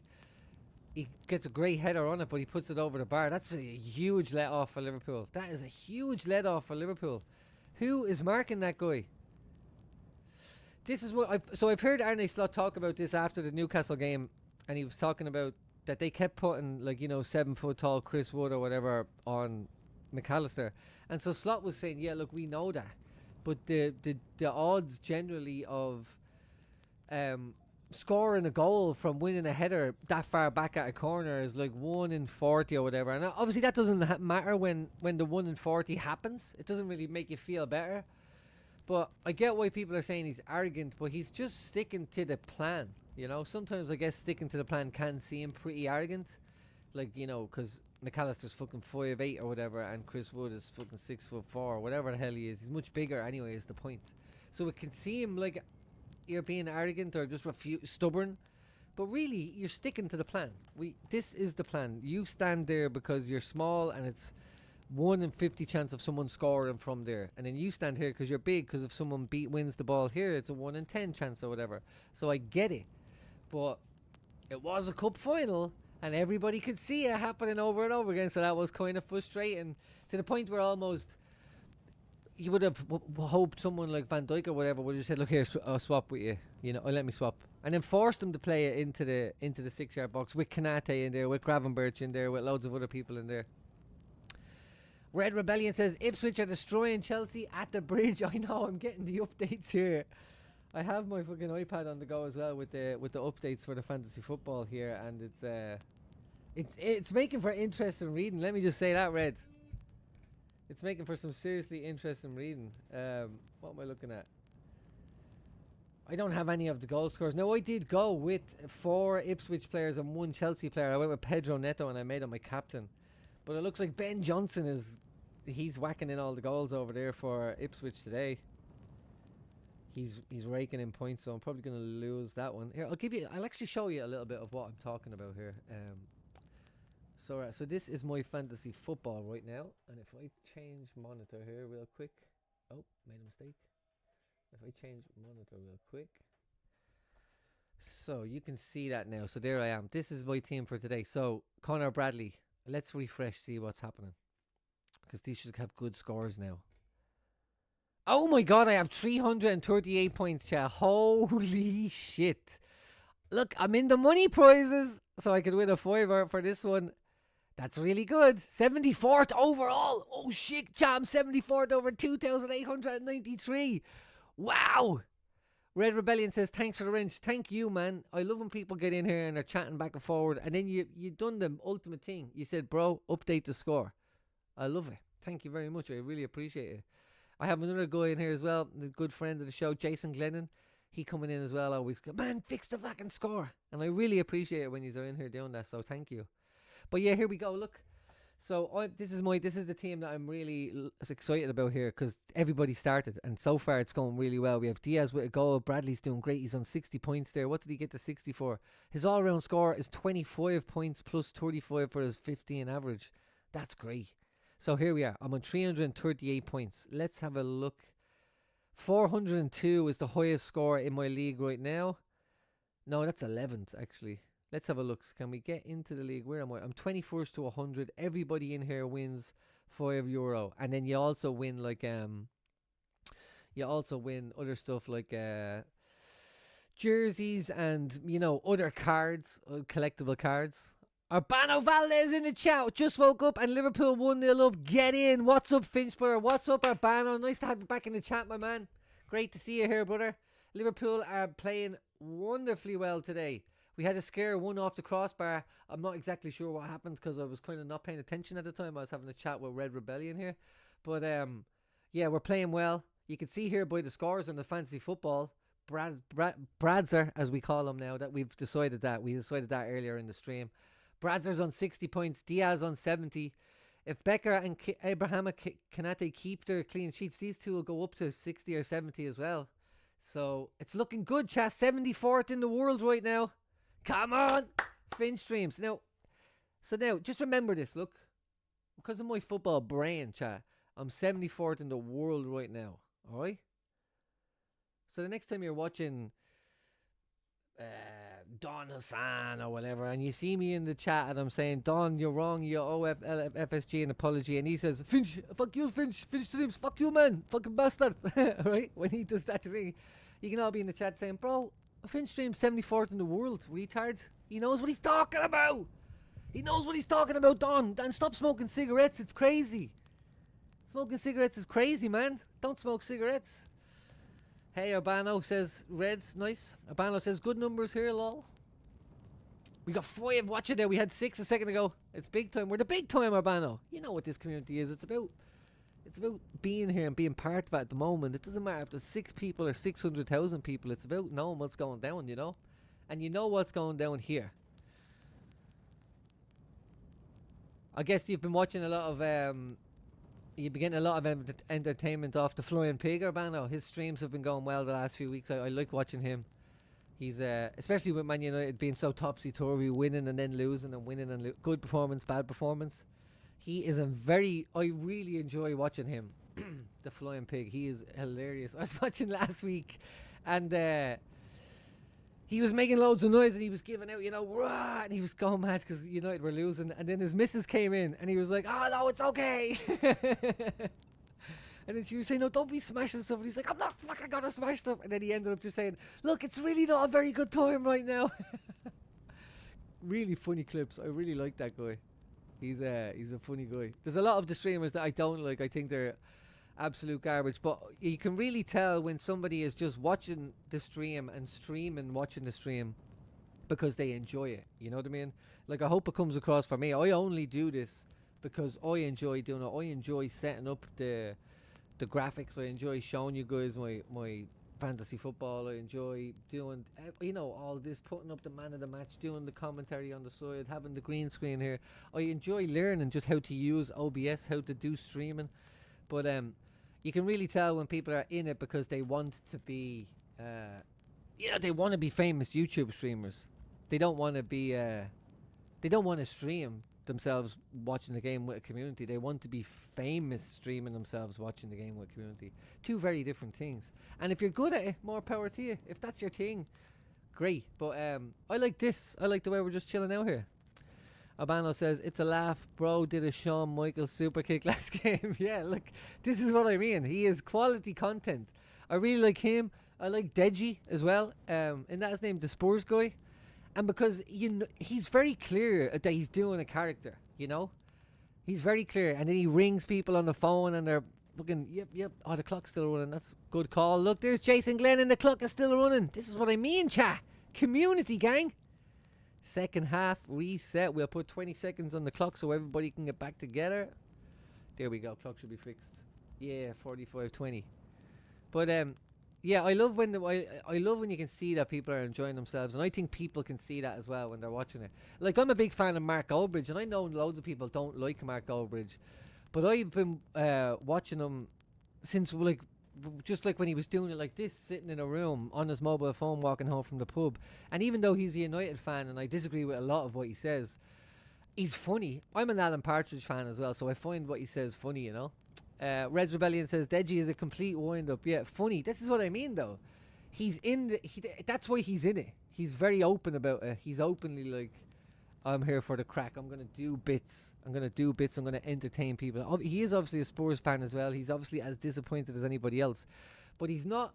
There are some people who literally think that John Henry or Slot is gonna sit down at the end of the day and watch their stream and listen to what they have to say, And I'm not talking about the big people like Redmen TV. Right? And I have nothing but respect for Redmen TV. Again, disagree with them on a lot of stuff, but some people are so above their station with the stuff that they say, like the FSG out stuff, the Arteta out stuff even.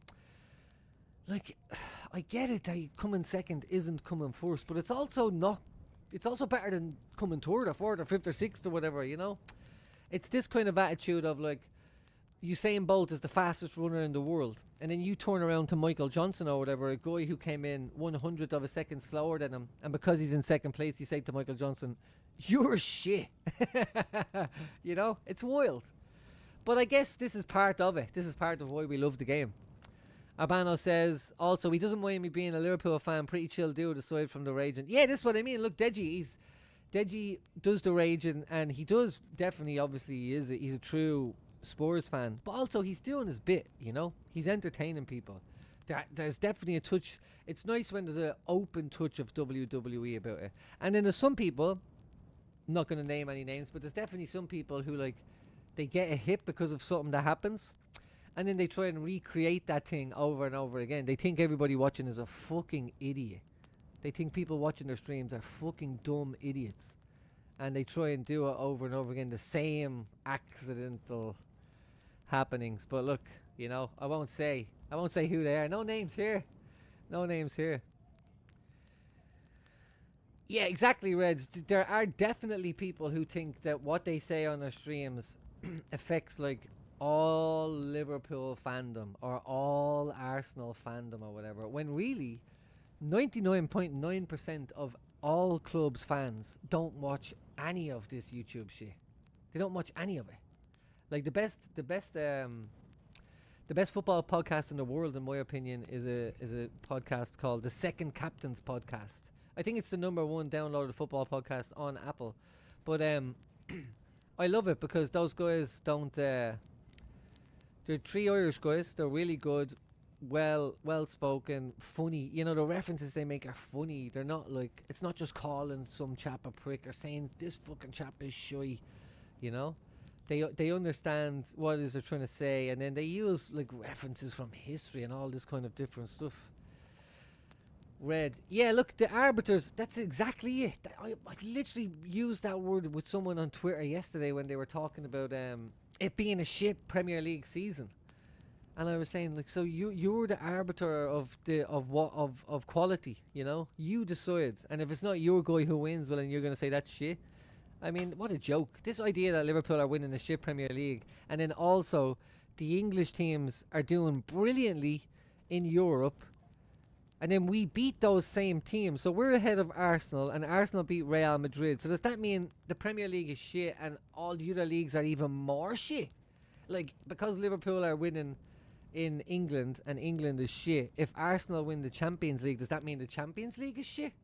It's nonsense. It's total nonsense, guys. It's total nonsense. Yeah, the arguments do be getting pretty sad, alright. And I understand as well. I think there's a lot of people watching who do be in the chats and on Twitter, and the only football they know is like kind of YouTube football, you know? They don't really know, like, to just relax. It's a long season, blah, blah, blah. You know?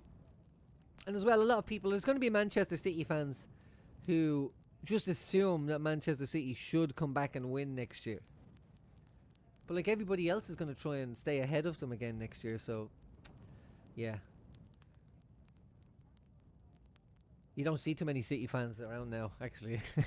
Around Dublin, anyway. They were all over the shop there for a couple of years, but this season, you don't see them so much. It's almost as if they're just kind of seasonal, like they're fans of winning as opposed to fans of a particular club, you know? How long have we got before kickoff? I should have got a drink.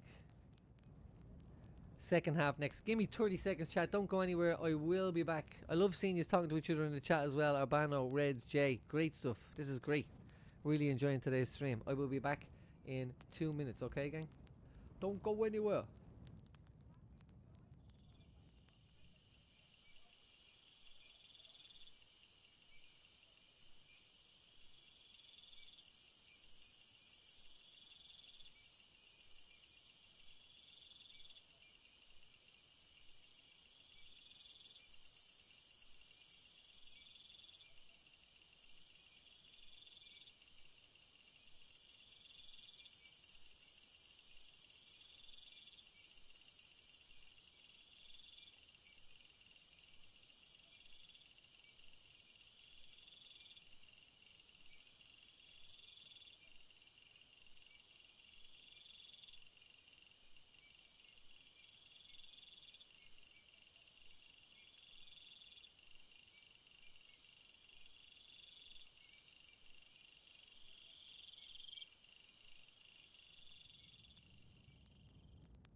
We're back, chat. I went down the fridge and got myself a can of poison. It's sugar-free poison, though, so I mean, that's the important thing. If you're going to be drinking poison, don't drink poison with sugar in it. Although sugar is probably the greatest poison on earth. Anyway, here we go. Albano says they went back to supporting their original clubs. That's it, exactly. Like, we're joking here, but I mean, literally. There is also a generation of people who support players, right? Like, there is a million Korean people who support Spurs because of Son. And that's it. And wherever Son goes next, they will go next. It's a weird thing, but it does seem to be a new kind of thing. Like, eventually we're going to get people who are like, I'm a fan of Betway, or I'm a fan of Standard Chartered Bank, and they just go around supporting any team that has Standard Chartered. I'm a fan of Red Bull. I support all the Red Bull things. That's the future of sport. Reds Rebellion says, I was on a stream the other day, and one panelist, someone who claims to be an expert, said that we are Liverpool and are not allowed to. This is what I mean, not allowed to lose matches, like as if we're playing against automatons, pre-programmed robots who go, oh, it's Liverpool, don't make Liverpool fans sad, I won't try today. It's so dumb. But this is what we're dealing with. YouTube is it's not like free speech, but it does get very close to it, and part of free speech is that every dummy gets to say what he thinks. So, c'est la vie, live and let live, as one said, or as Paul McCartney said, live and let die. Here we go, chat. Liverpool kick off. It's 45 minutes. Second half is kicking off. We're going to sync up at 20 seconds. Liverpool are shooting into the cop end this time. It's a big ball straight down to the right hand side. Liverpool are overloading on the right hand side again. 5 players stretched out over that side right now.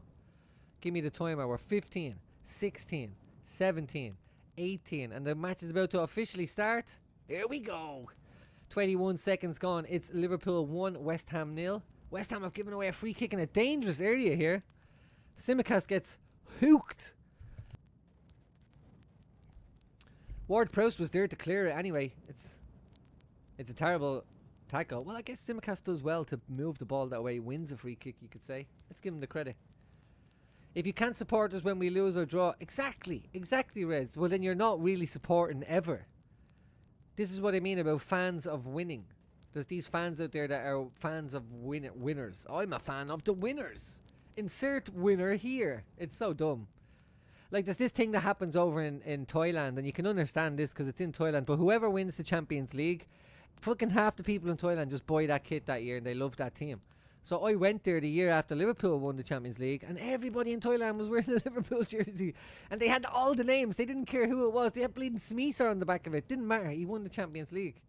But that's kind of in the West. That's kind of happening now as well. We just support the winners.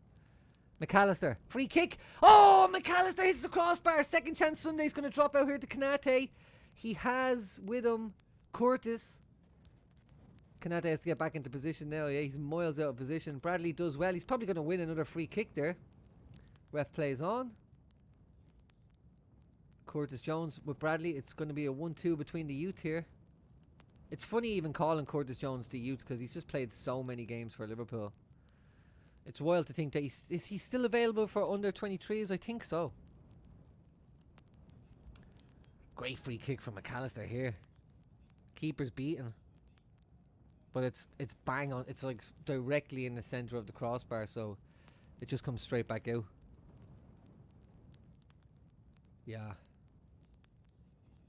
Areola stretched. Here we go. It's Tsimikas. Throws the hand up.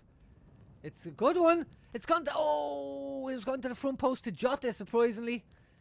He gets something on it, but it goes the wrong way, unfortunately. It's going to go all the way back up to the other end. It's Bradley. Bradley alone on the right-hand side. Goes back.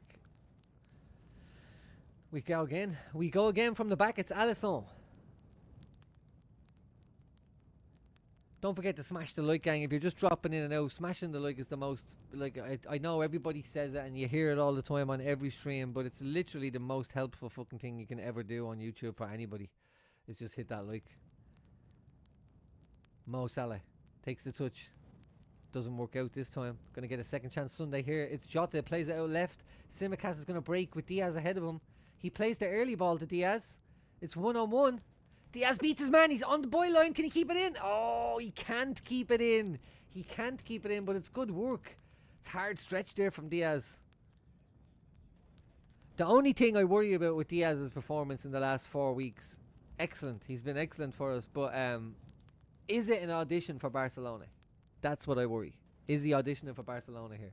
Because a lot of the time Liverpool roll up somewhere, say like Fulham or whatever, and someone like Robinson for Fulham. the best game of his fucking career. And it's because he's kind of auditioning for Liverpool in that game as well, you know.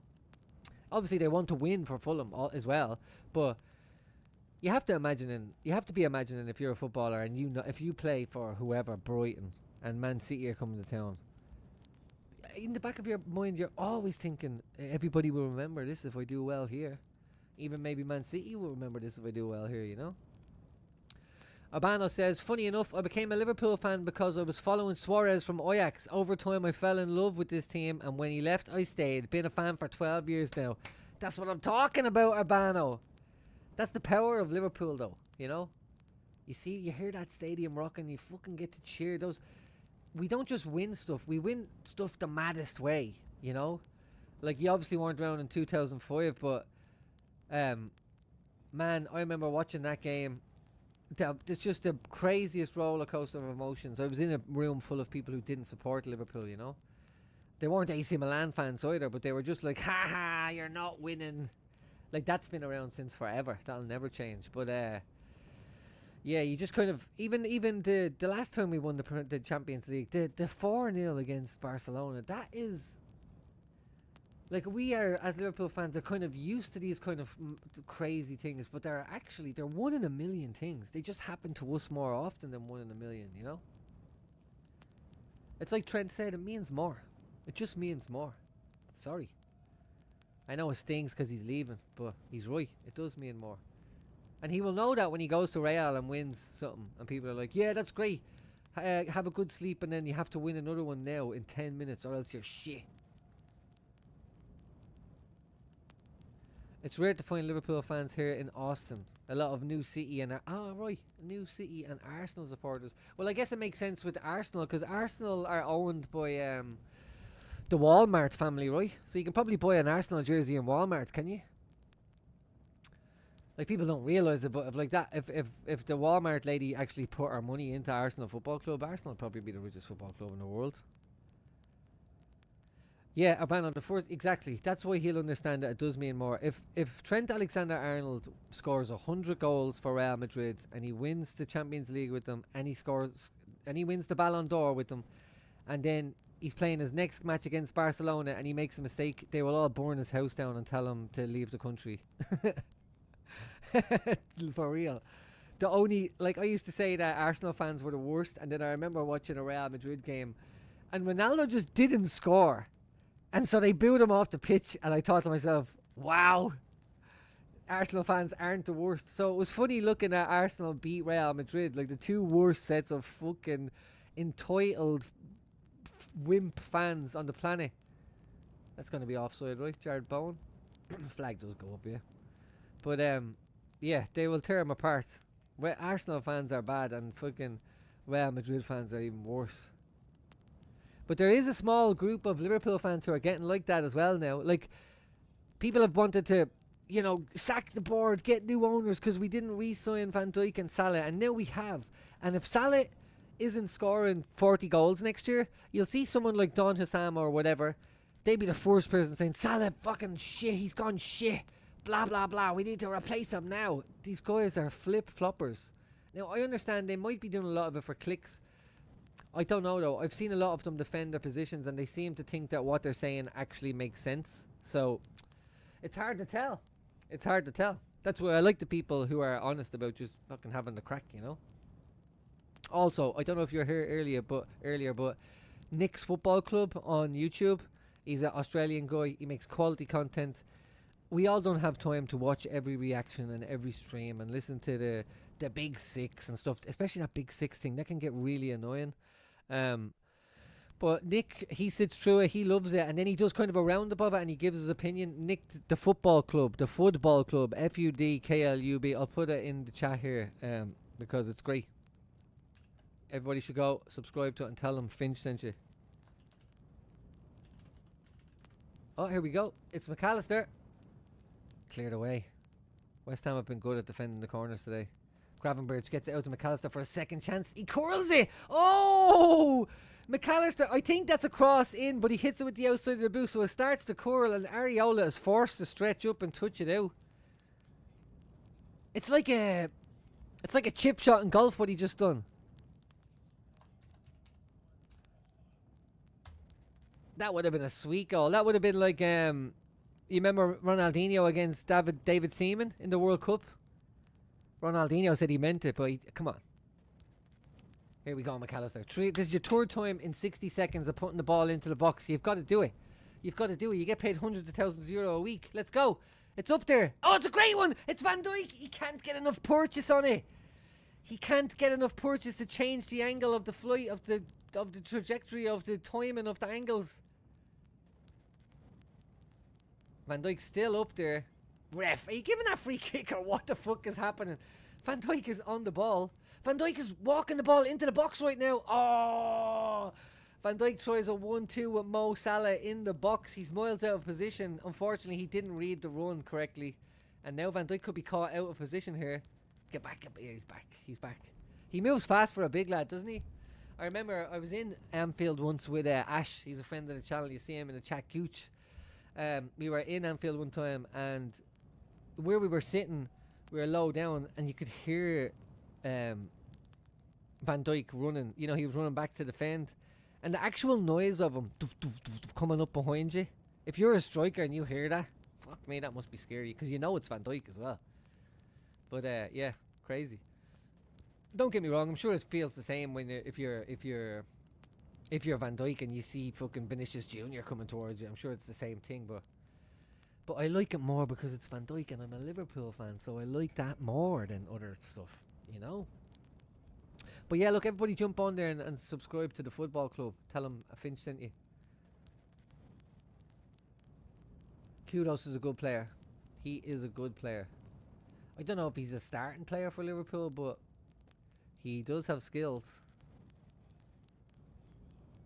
He does have skills, alright.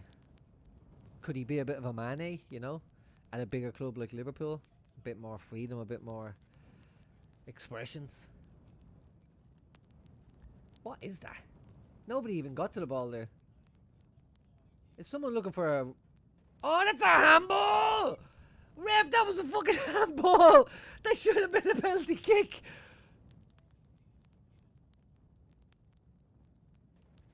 That's like 1,000,000% a free penalty. West Ham got so lucky there. I mean, I didn't see it at the time. I didn't notice it at all. But I'm looking at it on the replay. He has his hand out like that and it hits off his hand. But just because it didn't hit his hand on purpose. Huh, interesting. Guys, we're 35 minutes away from only needing 2 more wins to win the Premier League. This is crazy. This is crazy. I love it. I just met you. This is crazy. 6 more points, yeah. Win the league, maybe. Whoa! I just made that up, chat. You can have that though. You can write that down if you want. You can keep it for yourself. Let's go. 35 minutes. I'm including extra time in that because it's been a pretty clean game so far. There hasn't been much messing around. Curtis Jones waits a bit too long to take possession of that ball. He loses it in the middle of the park. Wan-Bissaka's switched sides. He's moved over to the left-hand side. He's now playing left wing back. West Ham playing with the 3 centre-backs. How many teams still do that in the league? 3 centre-backs, 2 wing-backs. I feel like it's something that you really only see on FIFA and shit, you know? But here they are. I guess they're doing it, so I'm wrong. Probably, do Everton do that? No. Everton play 2, Tarkowski and someone else all the time. You just don't see it that much. Liverpool win possession back here in a good position as well. They decide to keep possession, so they play it all the way back to Konate.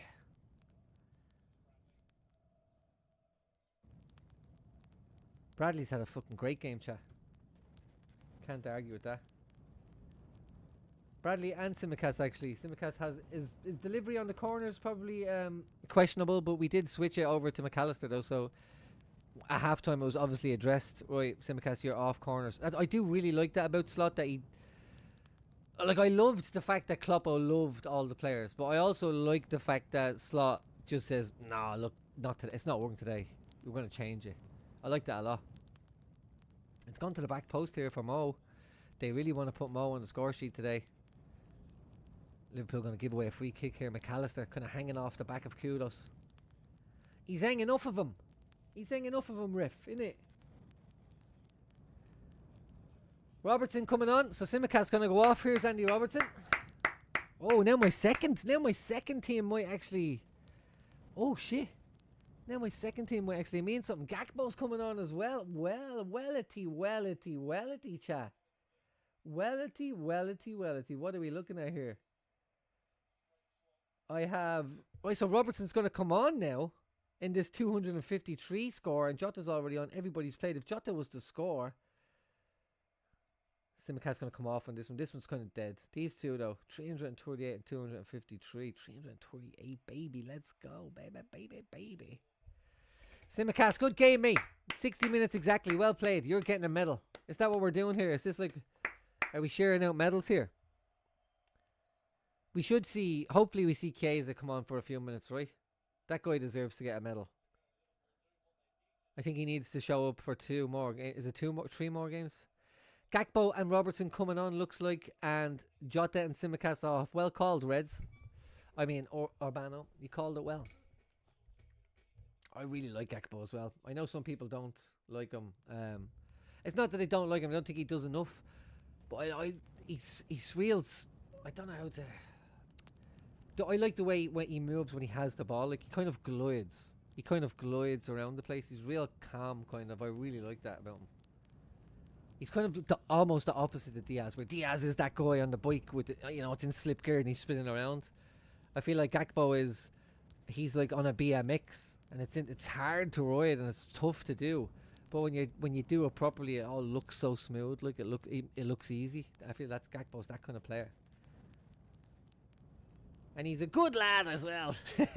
Actually, I heard that he owns like apartment blocks over in Holland, and apparently someone put on Twitter that like there was a dead rat outside one of their apartments for like 6 weeks or whatever, and then I was on Twitter saying, wait, hold on, you left a dead rat sitting outside the door of your apartment for 6 weeks? What the fuck?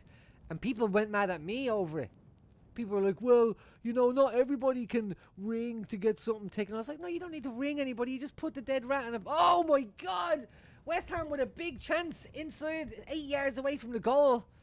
They put it over the bar. I'm talking about Cody Gakpo and his slums. In the meantime, West Ham are putting a pen to paper here on some football. They're writing a contract to play some ball. Oof. That's a huge chance. Probably should have scored a goal there, West Ham.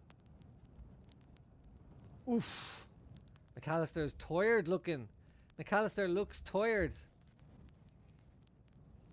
McAllister looks tired. That's my warning for today. So if a mistake happens now, if McAllister makes a mistake now, I'm going to be able to say, oh, you see, chat, I told you. My favourite thing to do is just slowly throughout the game, just say like every possibility of someone scoring, and then you can say, I told you, no matter what happens, I told you. Right, Curtis Jones in the middle, gives it to McAllister. Again, I think he looks a bit tired. Maybe get Szoboszlai on for McAllister here for the rest of the game. If Szoboszlai is on the bench, I believe he is. Here he is, Gakpo. He's on the tracks. The train's on the tracks. Didn't work this time. It's 62 minutes and 30 seconds, and it's still Liverpool 1, West Ham 0. West Ham have been better in the first half of this second half than they were in the whole half of the first half. Wan-Bissaka plays it around the corner. West Ham have been better since Wan-Bissaka switched to the left-hand side, actually. That's what it is, right? He's given them more of an outlet out there. Bradley's been doing well against them, though. Kanate has been there to back Bradley up the whole time as well. Bradley goes in heavy with the shoulder barge. You love to see it. The ref says it's fair and square. Gravenberch, big ball over the top. Ah, it's going to be too much. Areola's going to be all over. He's going to smother that. Areola is going to smother that. I tell you, it's too easy. I'm not even doing it on purpose now. Poor post.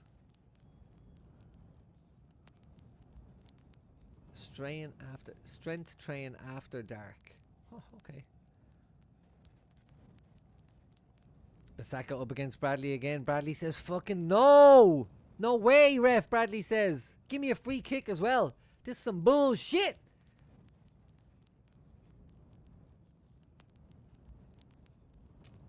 Let's go. Get Jota off. Get Darwin on.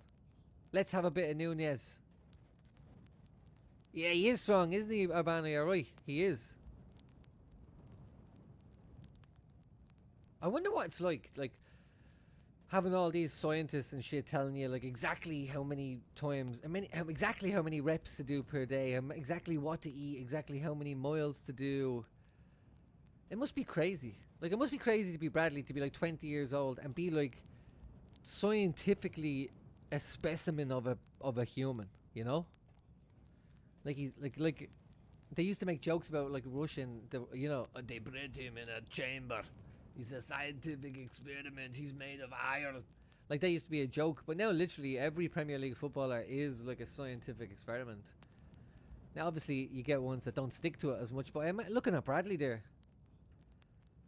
That lad is big, strong boy. He's only 20. Look at Kanate. Fucking hell. He's a specimen, man. And these are the young guys I'm talking about. Because I think it's almost all sports, right? The next generation is always fitter and faster, fitter and faster, fitter and faster. As a whole, you know, I'm not saying the next person's faster than Usain Bolt. That's not. I'm saying the mean. The next generation is always fitter and faster, fitter and better. Like, I was looking at a Arsenal versus Manchester United highlights game the other day on YouTube. It was fucking garbage football that they were playing. The goals were great.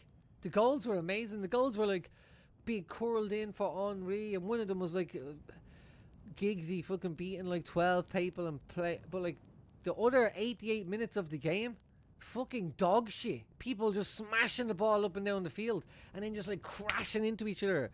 Full 5-minute bits where it's like just total scrambles in the middle of the park. Not as good as what the football we're watching now. No way, nowhere near it. Here we go. It's McAllister. His fucking 15th delivery into the box of the day. What are we going to see from him today? They're onside. We're going for the second ball here. It's going to be Cody Gakpo in the box, just on the edge of the box. Oh, he plays it through to Robertson, but he can't get the control on it. They go quick. They go quick. It's going to be Kudos up against Kanate. Where is Kudos from? Anybody know in the chat? Oh, that's a good ball to Jared Bowen. Jared Bowen could be in. Oh, it's Allison with the save. Yes! Let's fucking go! Yes! Fuck yes, chat. What a fucking save from Allison. We might have got away with that being offside, but... Oh, Allison, you're so good, mate. Here's a question, guys. Do we have Marshvili coming in, and we have Queevy and Kelleher there as well already. Should we cash in on Allison in the summer? Or should we just sell Queevy for Queevy has to be worth 40 million quid, right? The amount of trophies the guy won. He literally scored the winning goal in a cup final, for crying out loud. He's from Ghana. Oh, wow, shit. Ghana's a good team, huh? Okay, we've got two lads coming off here. It looks like Jones and Bradley are leaving the pitch. And we have Kwanzaa and Sabosloy entering the pitch. So, no more points from Jones today. Or, I mean, from Bradley today. He's going to finish on that many points, unfortunately. Let's have a look. He's going to finish on 60 points today, it looks like. Not too shabby. Not too shabby. I could probably actually update that, actually. Let me see. Real quickly. Let me see that real quick, mate. It's going to be the corner for West Ham here. It's good. It's gone to the back post. Allison punches. He completely misses it. West Ham are set. Oh, Bradley got 79 points, chat. Holy shit. Bradley got me 79 points. I'm on 400. Chat. I'm in 10th place in the fucking world, chat. I'm fucking in 10th place in the world, chat. Holy shit. I'm fucking literally in 10th place in the world. Oh my god. Let me just scroll this down here so you can see. Oh shit. Look at this, man. 10th place, 409 points. Holy shit. If we can stick together, Bradley's gone off the pitch, so his 79 points are locked in. Doesn't even matter if he doesn't keep a clean sheet now. If Kanate does something special, we could be on for some serious winnage here. Oh my god, I'm actually super excited right now, chat. I'm super excited. Liverpool are on the break. It's going to be Gakpo. He plays it across to Diaz. Can Diaz do something? No, it's a bad touch. 69 minutes gone. This is very exciting. Can Liverpool keep a clean sheet here? Can I stay in the top 10 of the world today in fantasy football? I mean, that's in Division 3, obviously. It's not top division, but still. Still, I'm very excited. Wolves are 3-1 up against Spurs, guys. Holy shit. Fucking Spurs are shy. So we have to play West Ham, and then who's the other team? And then Spurs, right? So Spurs could be the game that we win the Reds Rebellion. Kelleher is leaving. Marmashvili is the new kid on the block for sure, yeah. But like, if someone says here we give you 70 million quid for Alisson, some Saudi Arabian team or whatever, just keep Kelleher and fucking take the 70 mil, what? I'm on the fence with the keeper situation. We basically have 2 starting keepers. Yeah, Kelleher is a good shot stop. Yeah, look, Kelleher is the best number 2 goalkeeper in the world. He's probably in the top 20 goalkeepers in the world. I mean, up until February of this year, for the last 2 years, Kelleher had played more minutes for Liverpool than Alisson. You know? And also, Kelleher has been in goal for more trophy lifts than Alisson. So he's had a great career with Liverpool. He's had the best number 2 career you can probably get, you know, and he does deserve to be a starter. I just hope it's not going to be for fucking Chelsea or United or something sick like that. Big chance here for... Oh, Alisson again gets down to his left-hand side, saves a certain goal. Yes! Yes! Shit, chat.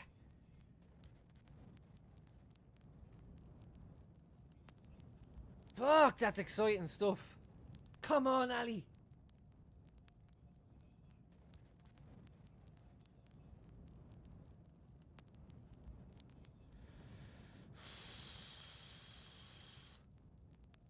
Chelsea have got a goal back against Ipswich in the meantime. It's Ipswich 2, Chelsea 1. Ay, ay, ay, ay, ay, ay, ay, ay, ay, ay, ay.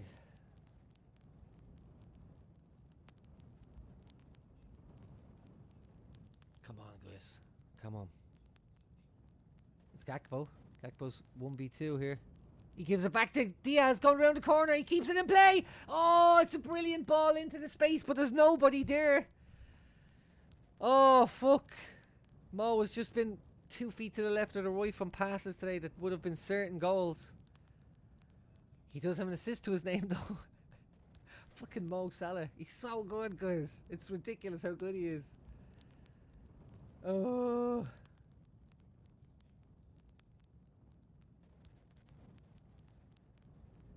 I've moved up to 8th place in the world right now, chat. Again, 8th place in the world we're at.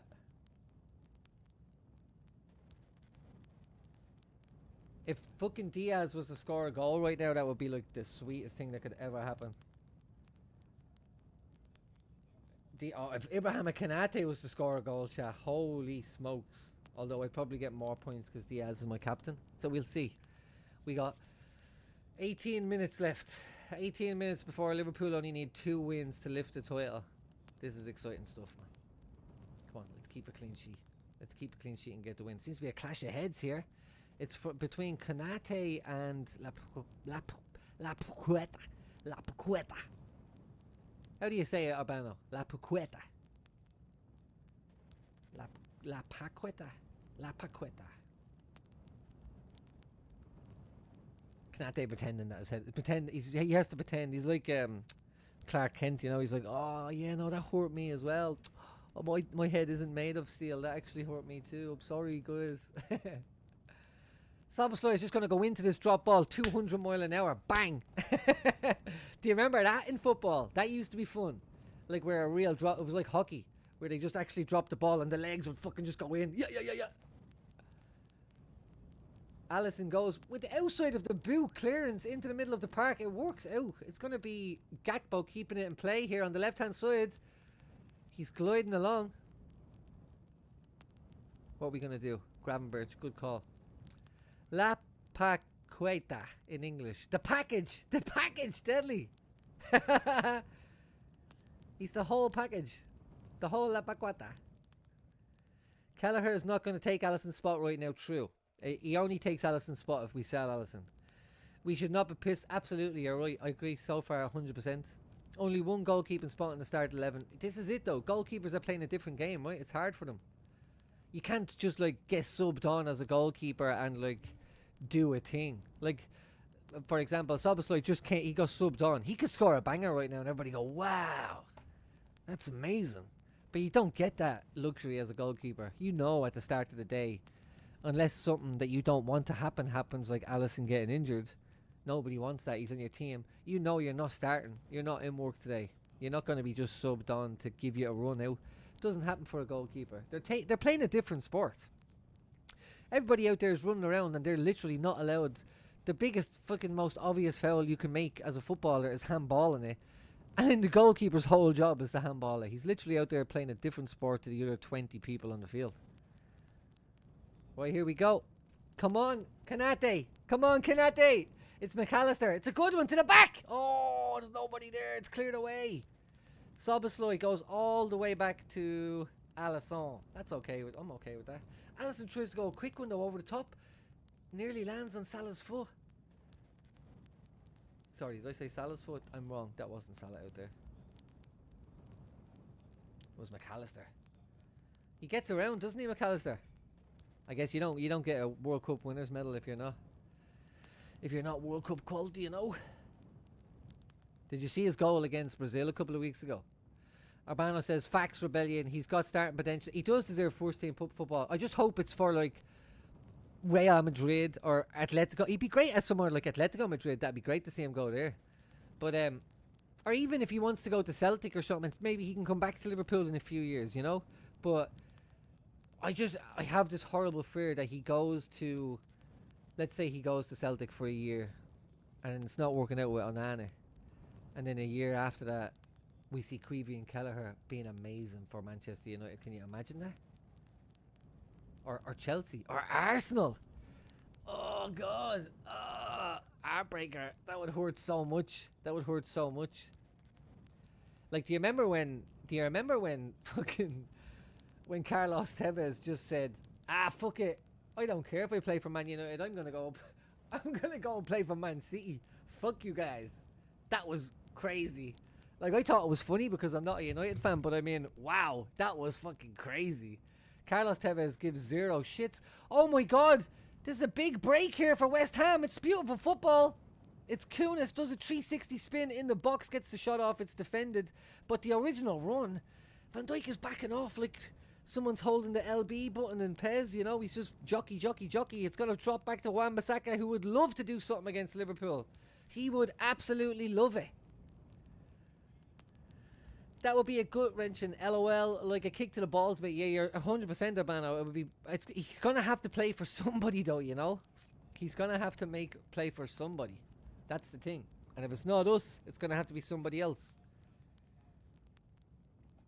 Like he's the only Republic of Ireland connection in the team as well. I know we have Bradley there, and I'm pretty sure that in the next few years, Northern Ireland and Ireland are gonna make one combined football team like we have with our rugby team. And then Bradley will be representing Ireland at Liverpool, but right now it's only Kelleher, you know. I'm surprised we don't have an American player as well, because you would think with FSG they would have got an American like Pulisic or someone just to come in there, build, you know, give American fans a reason to buy a jersey as well. Maybe we get someone this summer. Konate with a big header clearance. Mo is going to put the pressure on here. You can't win it back this time. It's going to be a throw in to West Ham. No, it's going to be a throw in to... Ref says to Liverpool. Liverpool going to take it quickly. Nah, Diaz. Well played, mate. The biggest middle finger, yes, when they plastered Tevez's face on the side of the City building. Yes. It was the biggest... It has to be the biggest football troll of all time, right? Because you know they must have been talking behind the scenes, saying, we'll do this, we'll do that, it's going to be great. Tevez doesn't get along with Ferguson or whatever. He wants to He wants to fucking give United the middle finger, you know. But it's the great, like before people knew what trolling was, they were fucking trolling the shit out of Manchester United. I remember that though. He had the full size of the building. And then, in fairness, Tevez went on and done it. He done it for them. He done the business for them. It was a great signing. It's a great signing. It's so funny as well because you remember Tevez had already kind of half signed for United, and he was still playing for West Ham. And United needed to beat West Ham to win the league. And then Tevez scored this fucking cracking free kick against them in the last minute of the game. And like, so United didn't win the league, and then he went there, you know, a few seasons later, he stabs them in the back again. Oh, Carlos, crazy man. He's a crazy man. Right, West Ham putting the pressure on Liverpool a little bit here. They've had a lot of the ball in the last 5 minutes. This is a dangerous ball into the back stick. Kwanzaa lets it go. Oh, he's lucky. Kwanzaa lets it roll off him, but Wan-Bissaka was in behind. Oof. Ah, he knew what he was doing. I'm just being nervous. I'm just being nervous. Just being a silly Billy. He's a good manager, Potter, man. He's a good manager. I seen an argument on like ESPN the other day between Thierry Henry and Clint Dempsey. And Clint Dempsey was saying, yeah, look, everybody is like mad prejudiced against American players and coaches. And Thierry Henry was like, no way. No, they're not. That's crazy. And I was thinking to myself, no, they definitely are. I remember when what was that American coach's name? He was the American international team coach, and then he became a coach in England. Oh, what's his fucking name? But like, anyway, I can't remember his name. But I remember Sky Sports and everything, right? Were like doing these. They were doing skits like it was Saturday Night Live, and they had someone coming out. Bradley, that's it. Yeah, exactly. Urbano, Bradley, and then like on all the English stations and all in magazines, on sports podcasts, they'd be like, hi guys, I'm Bradley, look at me, I'm gonna win the league with a credit card. You know, all this shit that if it hadn't been an Indian guy who came to the league and then they started doing funny voices and going, hello, I'm an Indian or whatever, everybody would have went ape shit. But for some reason, it's alright to do it for Americans, you know. So Clint Dempsey was right. American players do get serious abuse for being American. Like, I don't think there's anything wrong with abusing footballers, but like, abuse them about football. You know what I mean? That's all we care about is football. I don't give a shit about what any of these dudes do outside of football. You know what I mean? I don't care where they come from. I don't care what religion they are. I don't care what wizard they believe in. I don't give a shit. I don't care. All I care about is football. And so I'm down for giving players abuse, but you give them abuse about the game. That's it. Oh my God. Van Dijk just took out Robertson, lads. A kick into the trachea. This is nasty. Studs into the throat. Robert Van Dijk is saying, I'm sorry, Robbo. Wataru's getting ready. So the game's over, you know that, when Wataru comes on. I hope Robertson's alright here. This looks bad. He has a son. It looks like his twin. Yeah, he inherited his dad's hair, did he? I've got beautiful long flowing hair. That's why I wear the mask, because I don't want to alienate people when they see my beautiful long flowing mane. You know, it's beautiful. And what's your favorite color? It's that color as well. Whatever your favorite color is. Robertson in big trouble here, guys. Nasty one.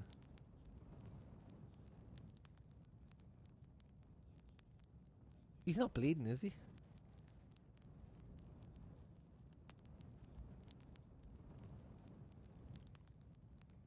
Ah, he's gonna be okay.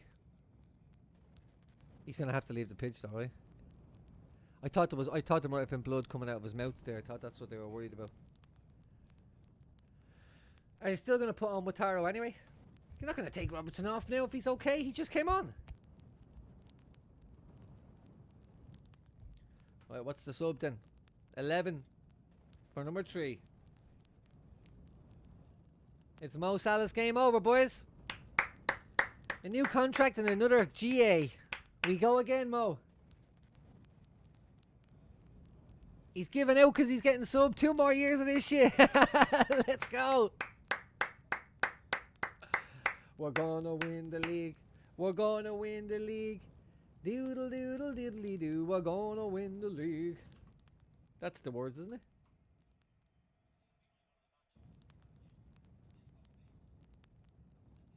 Let's see how many points we have now. 417 points. We've dropped. I've got more points, but I dropped down a level. That's weird, isn't it? That's weird, that one. Oh well. 12th place in the world is still pretty badass, chat. I'm pretty proud with this week's one. Oh, you can't even see that right now, can you? I'm gonna win a tenner. I'm gonna win a fucking €10, chat. Look at that.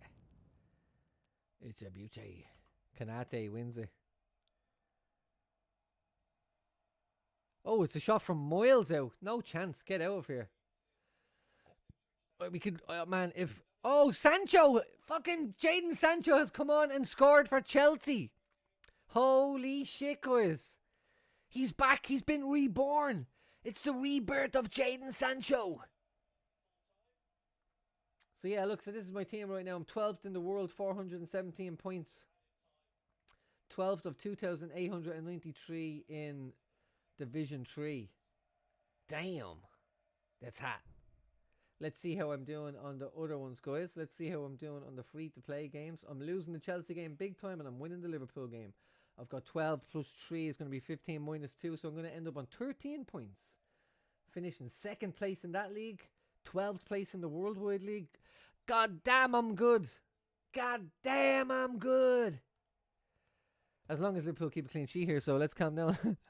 It's going to be Wan-Bissaka with a great ball into the middle. It's an OG. It's fucking Virgil van Dijk blasting OG into the box, gang. Gang. Who? It's Robertson. Oh, fuck. It's Robbo.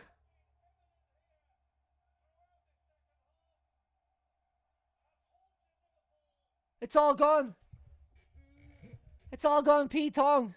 It's Robertson blasting into his own net. Is it Robertson or Van Dijk? Who did it?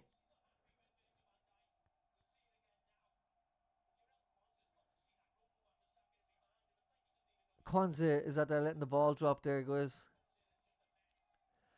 Oh, Robbo.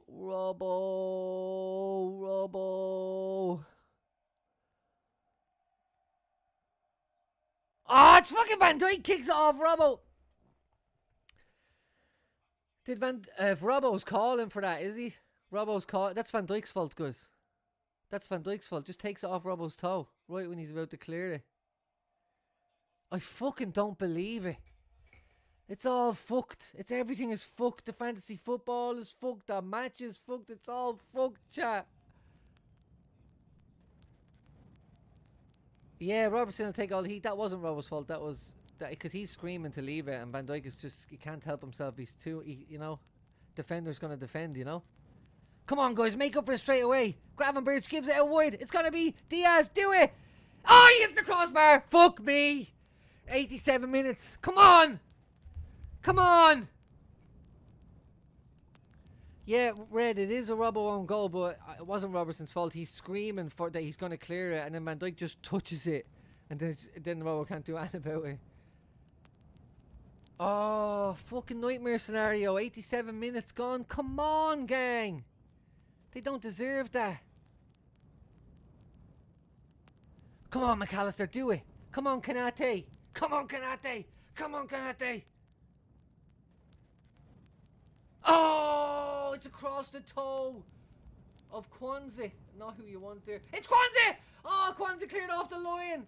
Kwanzaa's shot has been cleared off the line. It's a header from Kwanzaa. It's a good header down and at the goal, but it's cleared from the line. Ref, get the fuck out of here. The ref sees through that fake. Oh, McAllister tries to shoot from a crazy angle. Oh, the package went down too easy. The ref says no way. Probably is a free kick there. If he hadn't jumped so high, it's probably a free kick. Close from Diaz, you're right about that. Here we go. Come on. Come on. Come on. Come on. Come on. Come on. Come on. Come on.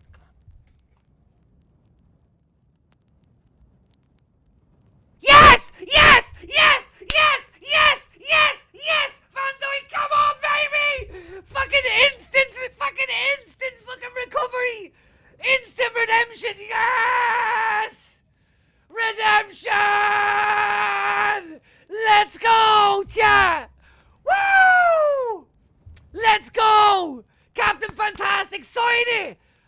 Sign the contract! Sign the contract, big boy! 2-1! Double score update! Let's go! Pen to paper! Let's have it! Come on! Yes! Fuck yes! Instantly makes up for his mistake. Van Dijk, perfect header! Perfect header! McAllister's had 15 chances today. 15 chances to whip that ball in there. Let's fucking go! Captain Fantastic! We're back on track! 2 more wins, chat! Woo-hoo-hoo! Yes! Yes! Fuck the fantasy football! Fuck all that shit! Come on, Liverpool! Let's go! Robbo, go over there and give him a hug. Robbo's trying to talk to him, look. Well done. He's calling him. Verge, well done, big man. Hey, Verge! Why, aye, big man? You're lucky, Verge. I was going to have you after this game if you hadn't scored that one, mate. Ooh, aye. Yes, cha. 7 minutes extra time. What the fuck? What are we talking about? What the fuck? Why is there 7 minutes of extra time? Leave it out. Leave it out, chat. Cody Gakpo back helping in defence now. Let's not let this slip. This won't slip. Remember, this won't slip, chat. Ooh. McAllister, great game from him today. That's surely a free kick, ref. You gave a free kick against Virgil earlier for the exact same foul. A tackle through the back legs. And then the oh, ref. Get the fuck out of here, ref. What are you doing? What are we doing here? We are in the second minute of 7 minutes of added time. It's Liverpool 2, West Ham 0. Liverpool have scored 3 goals today, shared amongst 2 teams, unfortunately. Andrew Robertson, Van Dijk and Andrew Robertson combined together to give West Ham an equalising goal, and minutes later Van Dijk makes up for it with a beautiful header, and he's getting called on again for a clearance here. He does well. It's going to be a free kick out to Liverpool. Urbano says, this referee sucks, man. You mean this referee sucks, men. Oh, it's beautiful from Van Dijk. Let's go. Oh, yes. Yes. My heart is beating out of my chest, gang. Let's fucking go.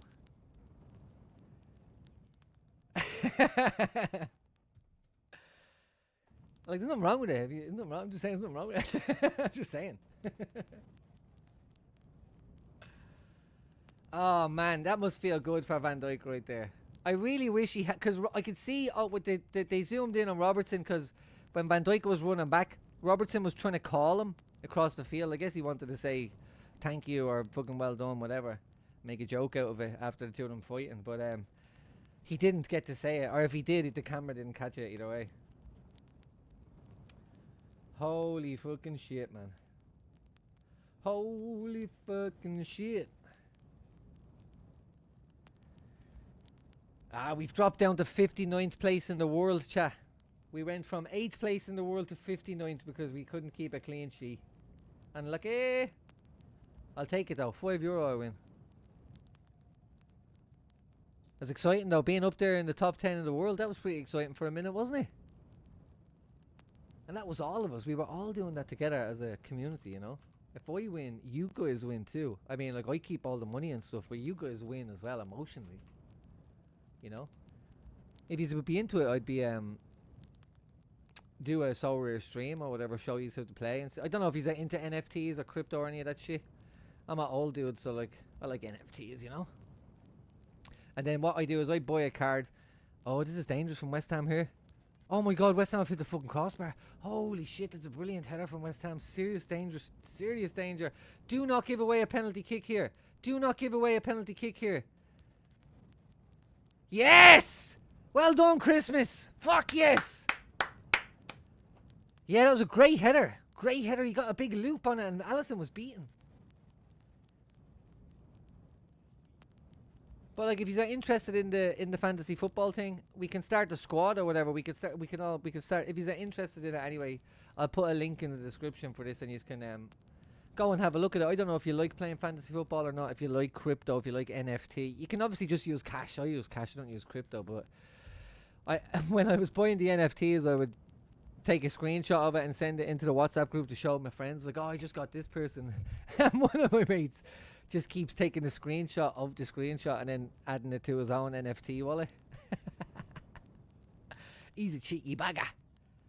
He just kept sending it back to me going, oh yeah, look, I got the same one. And then sending me back the same photograph that I sent him.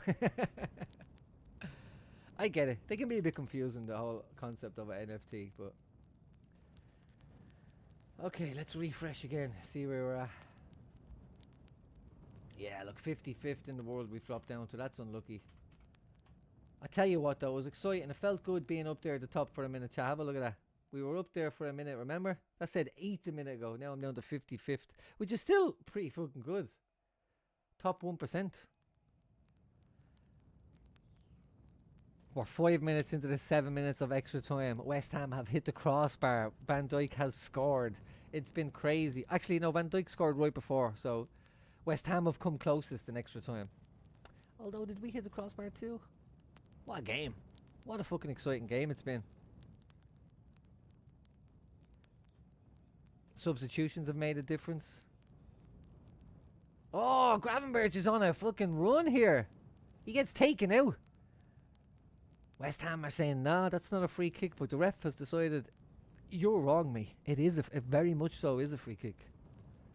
I bought a new part for my power washer. You know, I have a Karcher power washer. And it's sunny out and I'm considering whether I should go out and try and fix it now. You know, I was just messing around with the little screws and the whatnot. It would be nice to fix it though. It keeps doing this thing. I go to wash the car and it goes like, you know, from lowest power to highest power. But there's no leak inside the machine. So I found a guy on YouTube said it was the cylinder head or some shit. So I bought one. Look at this, getting closed down here. Oh, Diaz. Diaz goes in, just kicks Wan-Bissaka while he's running by. Urbano says, blow it up, ref. There's 40 seconds left, Urbano, bud. Remember, the refs hate us. They ain't giving us 40 seconds off. Come on, come on. It's a big booming ball up. Oh no, it's a bad clearance from Kanate. It's Kudos with a great ball in. Allison catches it. It's over. It's fucking over. Blow it up, ref. Res Rebellion says win is all that matters right now. Arsenal fans are going to cry and find... Yeah, obviously. Oh, the crossbar was shaped a bit differently in this game because of erosion from the wind. And that would have deflected the ball into the goal if the erosion hadn't have happened. Liverpool's paint is a millimetre too thin. Come on. Come on, fuck Arsenal. Title challenge. What? Arsenal consider themselves title challengers and they're going to end up giving us a fucking guard of honour. Let's go! The whistle's gone! It's Virgil van Dijk, hands in the air. What a photograph. There we go. Let's have it. Let's have it. That's exciting. It's unfortunate we can see the goal. It's brilliant though that... it's brilliant that it's the captain who gets to fix the problem. A problem we created. Robertson is heartbroken that he's going to go down with an OG there. It wasn't really his fault. It wasn't really his fault, chat. Let's be honest, it wasn't really his fault at all. But that's the way she goes sometimes, you know? Brilliant. I hope I want to see Robertson and Van Dijk make up here. Make friends on the pitch right now. I want to see that. Let's have a look. Because I could see that Robertson was trying. Robertson was trying to make a joke out of it, but then I don't know if Van Dijk ignored him, if they might be... Ah, look, here we go. Could have happened to anyone. Arsenal fans praying right now. Yeah, they're praying just that... It's so embarrassing for Arsenal that they could have started this game only 6 points behind because of our last performances, and instead they just blow it. 2 games in a row. Look at these two laughing. Get in, son. Doesn't have to be pretty as long as it's a win. Exactly. Urbano. That's what champions do. You know, that's what champions are all about. Brilliant stuff. Right, so we went from, let's have a look at the fantasy football. Let's have a quick look at it here. We went from 8th in the world all the way down to 55th. Now there's lots more people going to play lots more games, so I probably won't end up there, but I mean, pretty happy with that. 58th in the world, €5 in the back pocket. And obviously, what happens when you play this game, all of these players who play the game today, they get experience points, right? And then with those experience points, you get like plus 7% of your overall score. It's very good. It's very good. Really good stuff. Anyway, that's not why you're here. You're here for this fucking wonderful result. Chelsea blew it as well. 2-2 off fucking Ipswich, man. Newcastle play Manchester United next, so Chelsea could be struggling now. Could they, to stay up? I mean, to stay in the top 4? Troop's probably punching the air right now. Troop's fucking smashing up his whole house. Do you ever, I love when, because obviously Troops is doing his stream in one room, and I think his son, I don't know if his son streams, but I think his son does have his friends over watching the match in the other room. But Troops is watching it on Sky Go on the computer, and his son is watching it on the Sky box in the sitting room. And so his son is like 5 seconds ahead all the time. So you can just see Troops just go, oh fuck.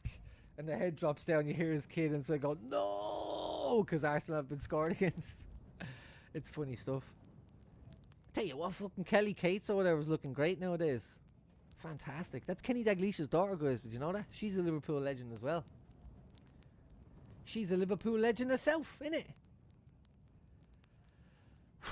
What a stream today, guys.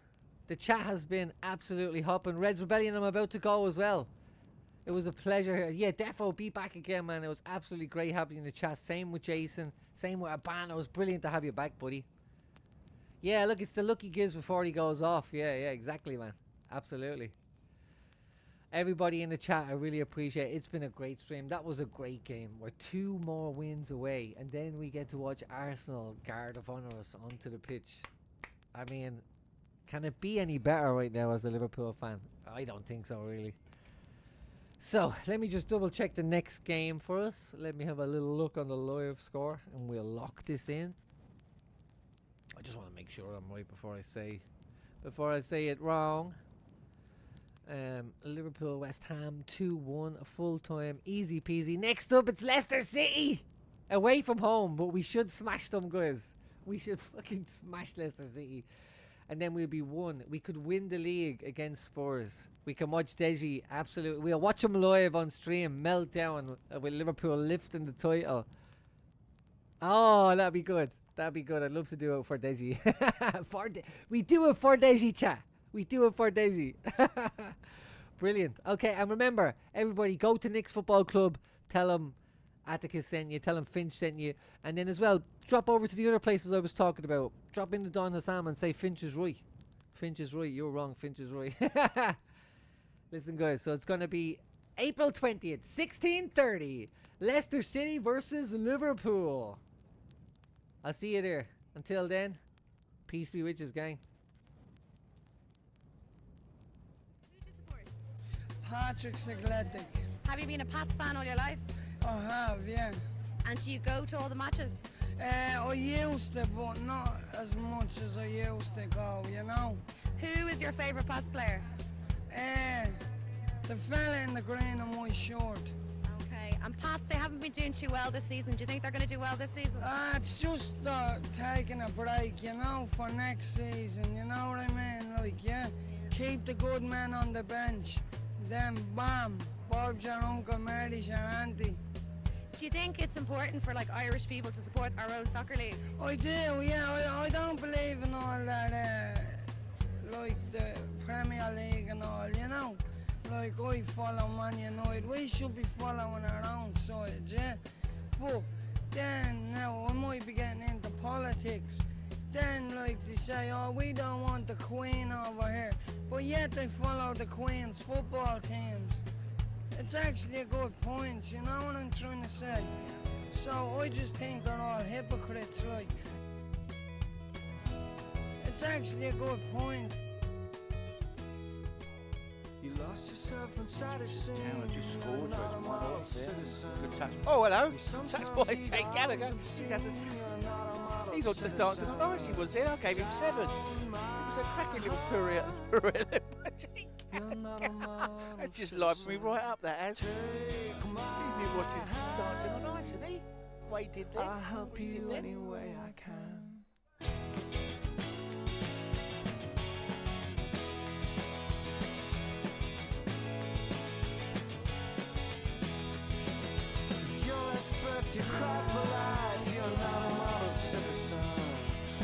such a guest on someone's land. You're not a model citizen.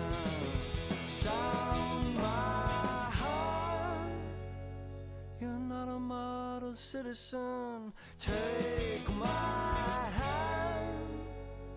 You're not a model citizen.